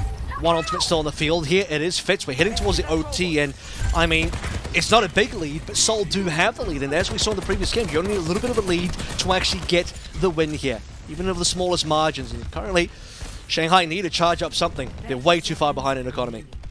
Fleta making his exit, taking the Wraith form out there to safety. Fitz playing around the back. Deep long sight lines now as he looks for a target. This tac visor has had it for a considerable amount of time. In the meantime, Izayaki has managed to get the nano boost available now. Fleta finds Smurf. Major pick off, but Prophet could undo that with this pulse bomb if you can actually get a stick to come through. But instead, Dynasty just going to wrap back around over to contest this push where we go into overtime. Should be one Shanghai final Dragons fight. have to keep this moving. Yeah, there'll be one final fight here. Good move by Seoul Dynasty not to contest early. The stick! Beautiful stick by Prophet. Yep, Lip out of the fight. They couldn't get a bubble on him. He was not playing within line of sight there of Void, so couldn't try to keep the soldier in the mix of things. That's going to delay the attack visor here from the side of the Shanghai Dragons, but now it's going to be the visor out from Fitz, looking for a target. Flooded just going to be dancing around in Wraith form. They shove them away from the bot, at least for now. Now they come in with a recontest. The Blossom nearly there, as you say. Flooded just 5% away from this one. Lee Jae-gon nearly has a beat as well. There are no ultimates to work with for the side of the Seoul Dynasty. They have to just try to win this out naturally. But Venheim is going to be the first one to fall. Now the sound barrier dropped in from Lee Jae-gon. Flooded again, ready to pull the trigger on this ult at any given moment. 2 meters left to go. Smurf playing forward. He's trying to get the Primal Rage. He dives into the back. He's just a couple % away, but he cannot get it. The bot again inching forward. His Prophet is the one contesting, but now he has gotten dropped. The bot is going to move in. And the Dragons will make it happen. They push through. They managed to make it happen here in overtime yet again on New Queen Street. And we are not done yet. We keep going. That came down as such tight margin. Literal 2v2, by the way. Even towards the end there.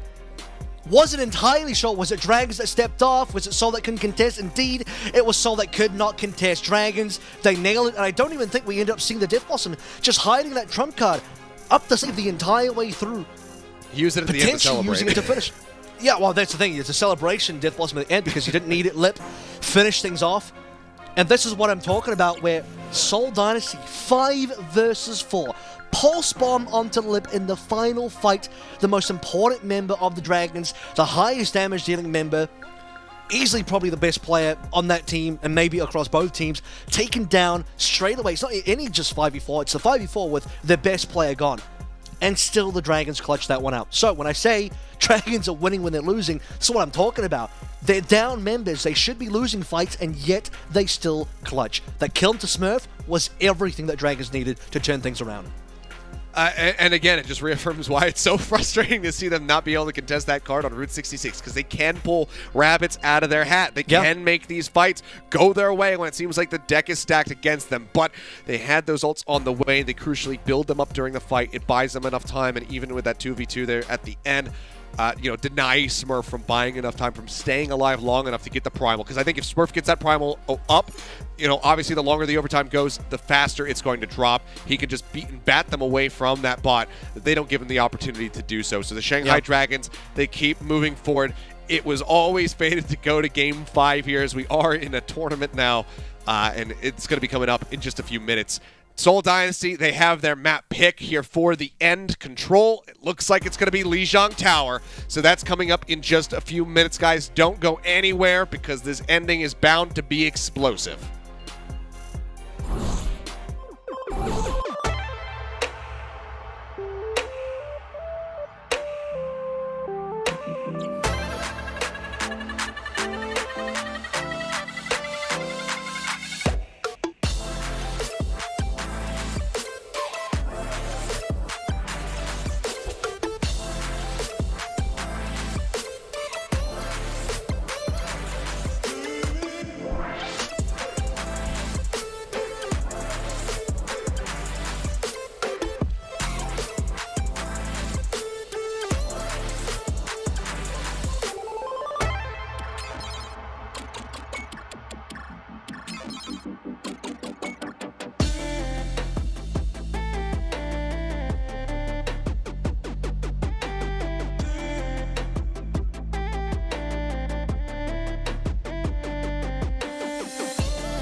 And we are back. It seems like these teams were fated to go to Game 5. The road that we took to get here was a little bit different than what the Nav said, but it's okay.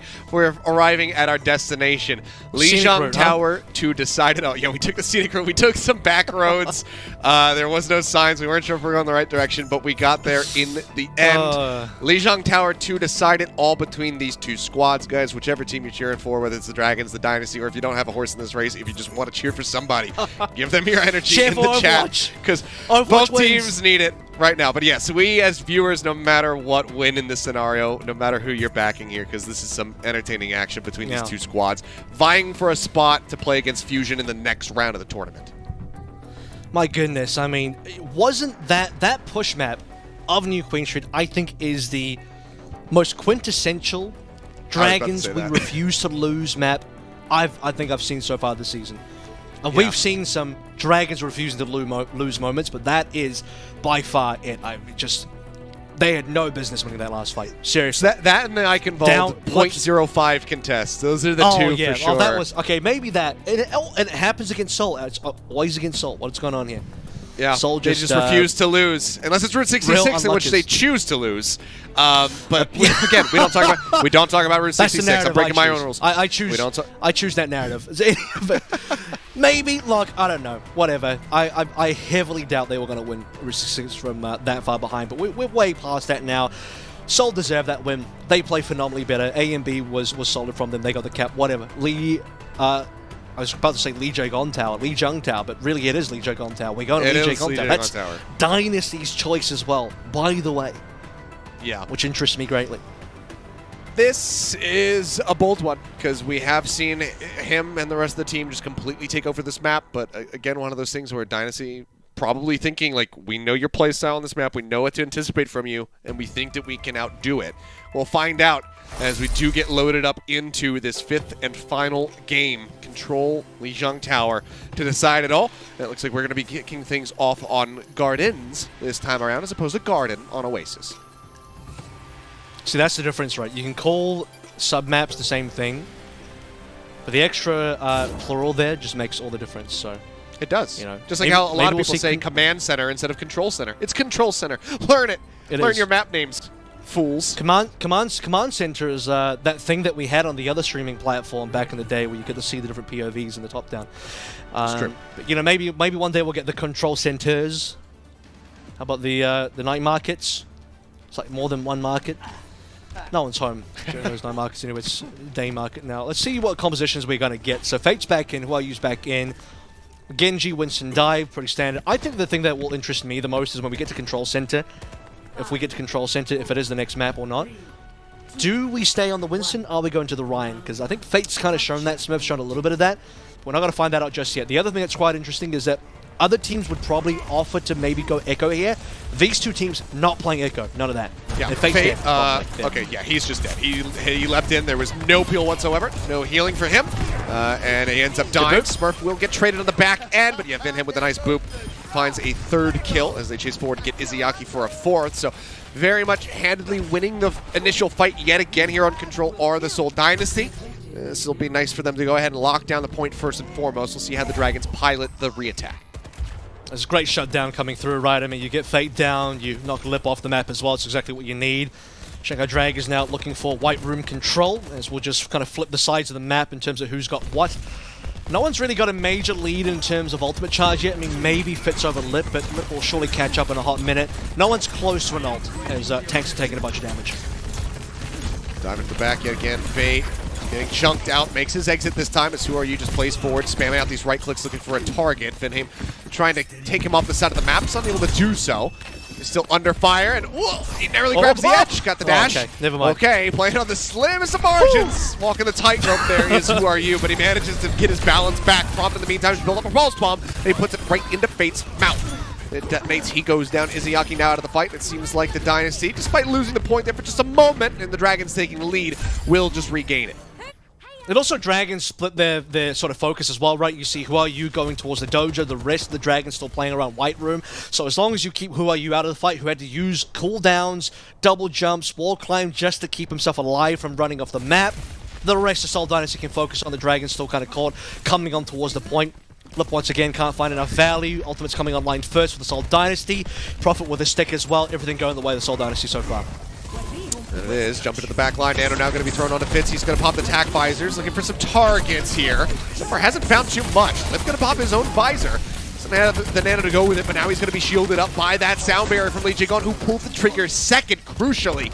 Yep. And that second beat often leads to success. You get the eliminations flying in. Smurf not going to last too much longer. And the flip will be there for the Dragons in just a moment. Prophet goes forward, looking to delay as much as he possibly can. Pops the recall, makes his exit, and the flip will come through. 68% now established for the side of the Dynasty. And you're right, it's the slightly delayed ultimates coming through from the Dragons that actually made the difference. The slightly later sound bear from Lee Jae-gon absolutely making a huge difference, but Fate also had the primal, Smurf didn't. Smurf dies on 100, but his team was already gone by that point.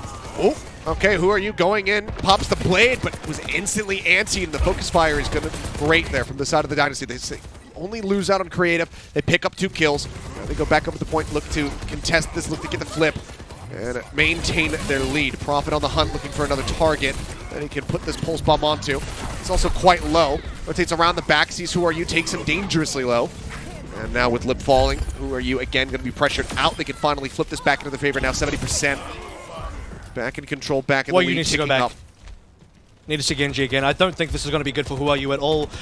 He's not nearly as known for his Tracer as he is for his Genji. Also playing into Prophet's wheelhouse here in terms of who the better Tracer is historically. So not a good matchup, I think, in terms of individual output there. But that's the bid that currently Dragons are making it as final fight territory anyway. Dragons do not have ultimates compared to where Seoul are.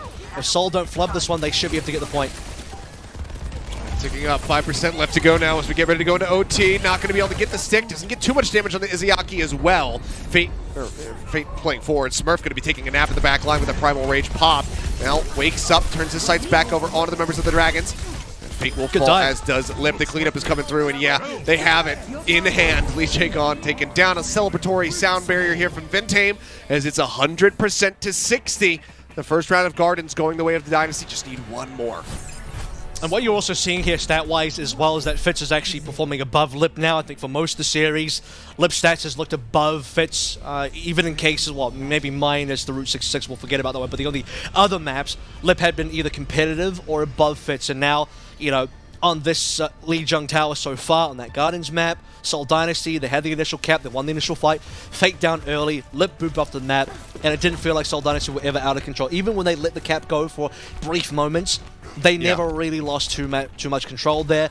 There was like one good fight win from Dragons with a later sound barrier coming through from Lee Jae-gon, but aside from that, Dragons were behind on basically everything else. And great dives from Smurf and Prophet overall. It's that Smurf, Winston, Prophet, Tracer that's been so deadly. Izayaki off the opener here, taking quite a bit of damage. Taking back up the full HP though. These Dragons for now occupying the point. Looks like Prophet going on a bit of a right-hand flank there. Lip going to be looking to do the same on the opposite side. Rotates around. The pack is there for him to play off of, but instead will pull back, throws down the biofield. Keep himself sustained, get himself some additional ult percentage, but Fitz finds a narrow window of opportunity there. Spots Izayaki, gets the elimination. The Helix rockets go flying. Fitz will manage to come up with another kill. Lip now going to be taken out of the fray. Lee Jae-gon's still alive though, and yeah, they're losing members though. Now they don't have their front line, so Lee Jae-gon is going to have to make his exit. Who Are You still trying to play forward? Takes the dash out to the side, sliver of HP remaining on him and Lee Jae-gon, but they will survive for a little bit longer. But yet again, the Dynasty get the cap first and foremost. Yeah, slim margins there, but it comes down to Fitz getting the opening kill. A couple of trades that come back the way from Dragons with Lip down early again. I mean, Seoul have been so good at shutting down Lip now on this last map. The ult charge. It's a huge difference, yeah. Fitz has not only had better stats so far than Lip, but Lip's also just been shut down by multiple players. Yeah. Well, it's a good pick-off on the Smurf, though. Playing a little too close there to the spawn room of the Shanghai Dragons. Ends up getting isolated and taken down. Window of opportunity, perhaps, for them as Prophet. Not going to be able to get the stick. Whips another one. Uncharacteristic here today from him with those ultimates, but otherwise his damage output on the Tracer has been looking good. Vintame going to be eliminated. Who Are You find the pick-off as Prophet looks for another target, but he himself is operating with a very low amount of HP. Coming. Another push-up over the top. Who Are You going for the flank. The Nano's going to go out. Fitz popping the attack visor, but the focus fire is just too damn good from the side of the Shanghai Dragons. They don't even visor in response. It's just the Nano from Izayaki. Lip finds that elimination, and now they find the flip. And that's the kind of situation where Seoul are trying to be the clutch team themselves. They're saying, okay, we're in a losing spot here. We're 2 players down. Once Prophet dies, that's when you have to decide, Seoul, is this really still worth popping into? Because Smurf is on his way out as well. Fitz goes for the Nano Vice, but dies instantly. Smurf couldn't Primal in that last fight because he didn't have it. Now he does use the Primal, but Shanghai don't really care, so this is going to be a Primal for nothing. Izayaki might care, though. He gets juggled around, gets set up, Fitz scoops the kill, but now the blade comes out from Who Are You, and he's looking for a little bit more. Gets one. Looks like the blade just going to be resheathed. The flip did come through in the meantime, through all the chaos. Dragons did lose control, but they're flipping it right back into their favor here in just a moment. So Who Are You? Looking for a health pack. Can't find one. Vindhame going to drop the beat. That's only on the 2. It's him himself and Smurf, and Smurf has been focus fired to hell and back. It's absolutely destroyed. Saving Visor. And the point still being held here, and Lip still holding onto this Visor, just has not felt the need to pop it. Continues to fall low. Fitz gets on top of him, but as the kill comes through, Fitz himself does die. They managed to hold it up to 75%, so overall not too bad here from the side of the Dynasty, but health economy looking a bit healthier there on the side of the Dragons. Well, that's because Dragons are trying to play like a tighter economic game. You see Lip there holding onto Visor the whole time. He'll even die, but won't use the Visors just because they know they have the confidence to win that. Who Are You really thriving in chaotic moments on that point? He was as low as 50 HP, couldn't find the health pack, but still comes in and gets kills. Prophet actually accidentally kills Ejon. That was up to fate. Yeah, I think he just dove a little too close to the Lucio there, but he'll be more than happy to get that elimination. Fate popping the Primal in response, obviously there. Now has that out of the fight. Tac Visor going to be popped. Prophet trying to play elusively. Breaks line of sight just in time to avoid the line share of this Visor. Ends up dying to Lee Jae-gon though, so cannot stay in the fight. And now with Smurf falling yet again, it's going to have to be a reset for the side of the Dynasty, you would expect. Bionade goes out onto Lip. Creative managing to weave that one through, but it's going to be the Dragons now taking the lead. Creative going to be taken down. Vindhame with a sliver of HP, trying to survive, trying to play around the back point. Will have to make his exit, and he does so, but we're getting into final fight territory here for the Dragons. Yes. It's a lot of staggered jets as well, right? Because you have Seoul Dynasty still trying to hold on, maybe contest.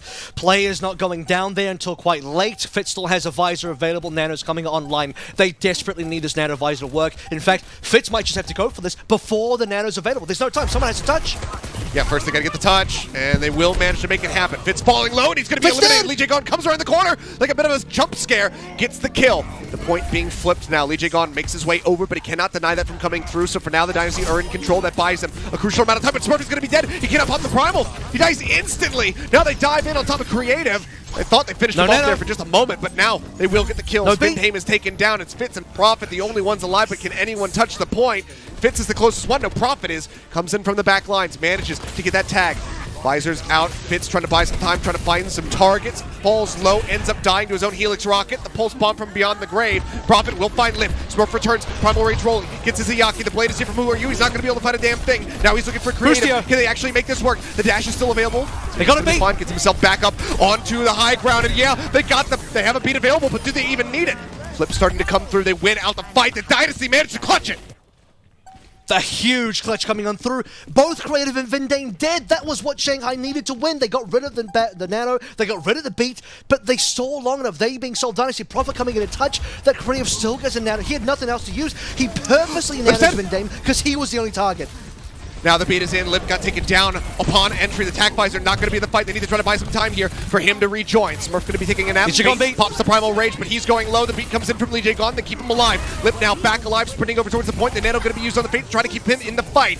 Smurf finding his Izayaki, but Creative and Fitz have both been taken out of the fight now. 3 members left. Smurf falling lower and lower. Ends up going down. It's all on Vindhame and Prophet. And I don't know if they are going to be able to play forward onto the point. They have to surrender the touch. The flip goes in, Prophet plays forward, but then gets back in, dashes onto the point. He's trying to play loose, he's trying to play elusive, but they manage to get the eliminations, and Vindhame is going to be taken down by Lee Jae-gon, and despite the wonderful clutch from the Dynasty to be able to take it to 99, to nearly win it out, the Shanghai Dragons, they buckle down, they wait. Lip dies, doesn't matter. They get the Nano onto Fate, they buy time, he comes back in, they close it out, 1 more round to go. That was insane. Clutch from both ends. It's literally Seoul clutching and then Shanghai clutching on the opposite end. Seoul, Nano, Boostio. Again, a purposely used... That's, I think, the first, real time that you actually Boostio and you win and you do it on purpose. That's not like, whoops, I messed up my Nano. That wasn't meant to go to Lucio. No, he was meant to put the Nano onto Vindhame. Because Vindhame was the only target there, and they won off that. But then Dragons come back, Lee Jae-gon finds the beat, Izayaki finds a Nano, and they get it done. I also, by the way, teased the fact that maybe you could see a Rhino on this map, and Fate's bringing it out. That he is. Who are you as well? Going to be going over to the May, something that's a bit more in his wheelhouse compared to the Tracer. Let's see if this is going to be enough, though, for the Dragons. Everything to play for right here in this final round as we do go into Control Center on Lijiang Tower. Profit back over onto the Genji. Fitz sticking with the Soldier 76, and Lip stays with the Symmetra. Symmetra's probably the one here you don't even need here. I mean, you can TP into the other side, but Reaper will probably help you out a little bit more. Fitz down, low. The lamp will save the rest of the getting Dragons. isolated and melted. Immortality Field taken out. They will find Lip off the back end of that one, but now Profit just locked up, slowed, taken out by Who Are You, who's going to boost up onto the high ground. Looking to contest him, gets him in the head mid-air.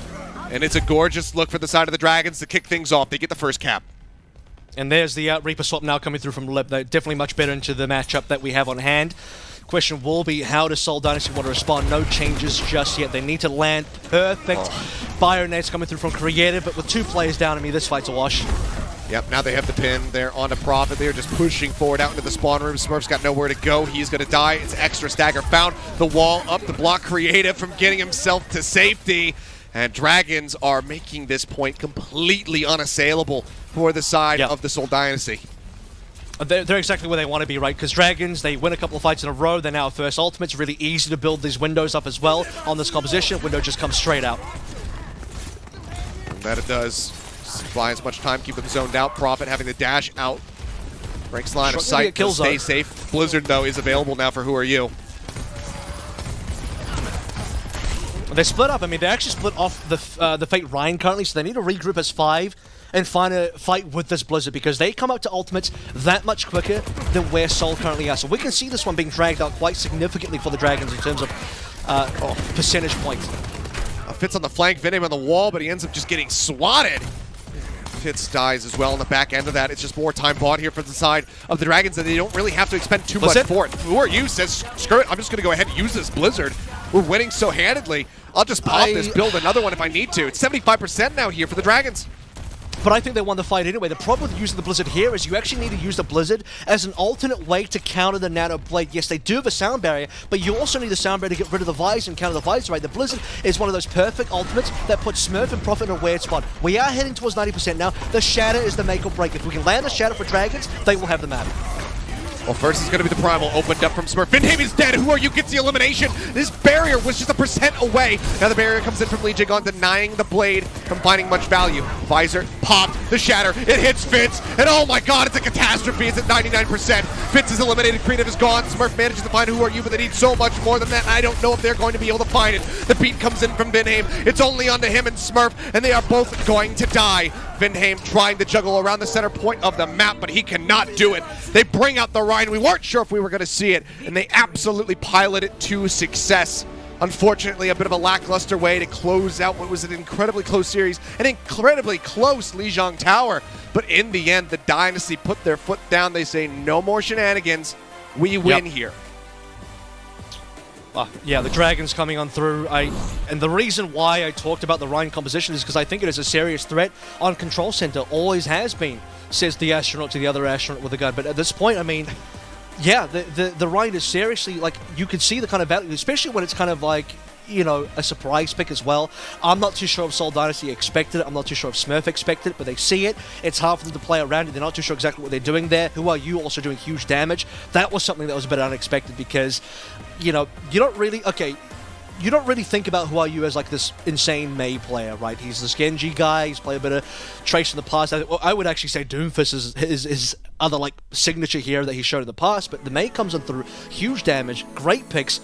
He's the one that actually kills Vindhame at the end as well with the right click, right? So we deny the sound barrier in the final fight, which is probably the last tool that Seoul Dynasty need to make that comeback happen. The solo shatter onto Fitz just denies the visor, so they end up surviving against everything. And that's even with the extra Blizzard being thrown in, which I thought was a little greedy, but got them towards the 99 anyway. So, yeah, I mean, Dragons very intelligently brought out the Rhyme to throw off the Dynasty. It works, and somewhere out there in North America, Hardy's smiling. That he is. I mean, good lord. It just seemed like they had no experience playing against us, or no way to kind of counter-strat it, or just even get out of the spawn room. Just at every twist and turn, they were consistently shut down, consistently locked out. I mean, Dynasty looking like they want to maybe open up some scrim blocks, playing some ping, and practice against the London Spitfire perhaps, because they got rolled by the Rhine Comp here in the last round. And that's going to be a bit of a heartbreaker there for the Dynasty fans watching, hoping for that win. They got so damn close, but they just can't quite make it happen there in the end. But it's still an incredible showing from both of these teams in the end. This was the 5-game series that we were hoping for. Maybe not as quite as close as we were expecting on Control Center, but still really happy that we got to go through this and that it did not disappoint. Yeah, that was just... what a great showing, and even with the throw in the middle there from Dragons, we can talk about the scene. I mean, even the Midtown, to be honest with you, was a little bit tragic for the Dragon side of things. But player of the game, outside of that one Route 66 incident, is going to be Lip, who severely, I think, outperformed everybody at various junctures.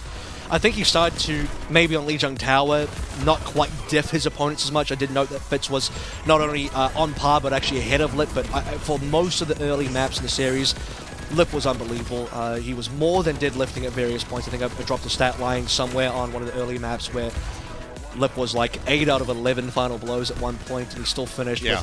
I can't remember if he actually did lift it at the finish line or not, but his output was unreal. Had more than 11k damage per 10 at various points during the series when Fitz couldn't quite even achieve 10 himself. He was hovering around 9. So 56,962 damage done with a tiny smattering of the Reaper and the Sim at the end. But otherwise, man, dude was just playing this guy the entire way through. 104 eliminations, just by the way. Yeah, 104 eliminations. Half of those are his own final blows. And he got 47 Helix Rocket kills.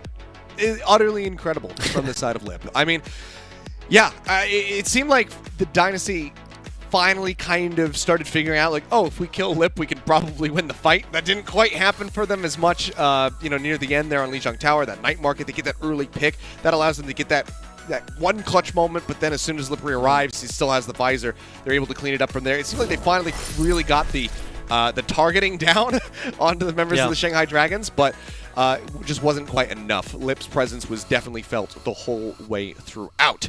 But here is our bracket as it lays after our first day here at the Kickoff Clash. We've got 2 more matches, of course, coming up tomorrow, and then 2 more on Sunday to see who's going to be the Kickoff Clash champion. But, I mean, Fusion versus Dragons. Fusion looking great. You've got rookie status, Zest there on the Genji looking utterly incredible, as well as when he goes over to the Tracer, going up against an absolute Genji legend of Who Are You? And then, of course, we get the rematch of the Hangzhou Spark versus the Seoul Dynasty. The first series that they played against each other, it was the Spark walking away victorious, allowing them to get that higher seed, setting themselves up to be in that #1 position going into the tournament. Now they find themselves down in the lower bracket. It's going to be an evening of firsts, isn't it? Because Fusion versus Dragons was our very first opening match of the season for all of APAC, and Hangzhou and Dynasty, that was their first game against each other as well. There's going to be plenty of runbacks, some salty runbacks happening for those teams. Dragons are now looking unbelievably good compared to where they were when they lost against Fusion. I'm not saying Dragons are perfect by any means. Don't forget, they still had some wacky moments in today's series. I think it actually does speak well to Seoul, though, because we now look at Seoul under a different light. I knew Seoul was always going to be good, but I'm worried for Spark now because Seoul looked damn good by taking Dragons that far. Yeah, they absolutely do. I mean, what an incredible day it's been. An exhausting one. It's only 2 matches, and feels like we just kind of ran a gauntlet right there with how deep these series went, with how many back and forths there were, especially between the Dynasty and the Shanghai Dragons. Many highs, many lows, but also plenty to get prepared for come tomorrow, because especially for the side of Fusion, or for Hangzhou and the Seoul Dynasty, you can't afford to lose anything else. You need to win out from here if you want to ride that loser's bracket all the way into the grand final and become the Kickoff Clash champions. We'll see who's going to be able to make it happen. We'll see who gets eliminated, who gets auto-seeded into that grand final tomorrow when we do return. But guys, we love you. Thank you for tuning in. Of course, NA is going to be coming up in a couple of hours. I say a couple of hours. It's more like 6. But set your alarms, take a little nap, wake up, watch those games, and then when you need some eye bleach and you need to see some real comps, you need to see some real high-level play, we'll be here for you in about 24 hours. So we'll see you guys then. Thank you for tuning in. We'll see you tomorrow.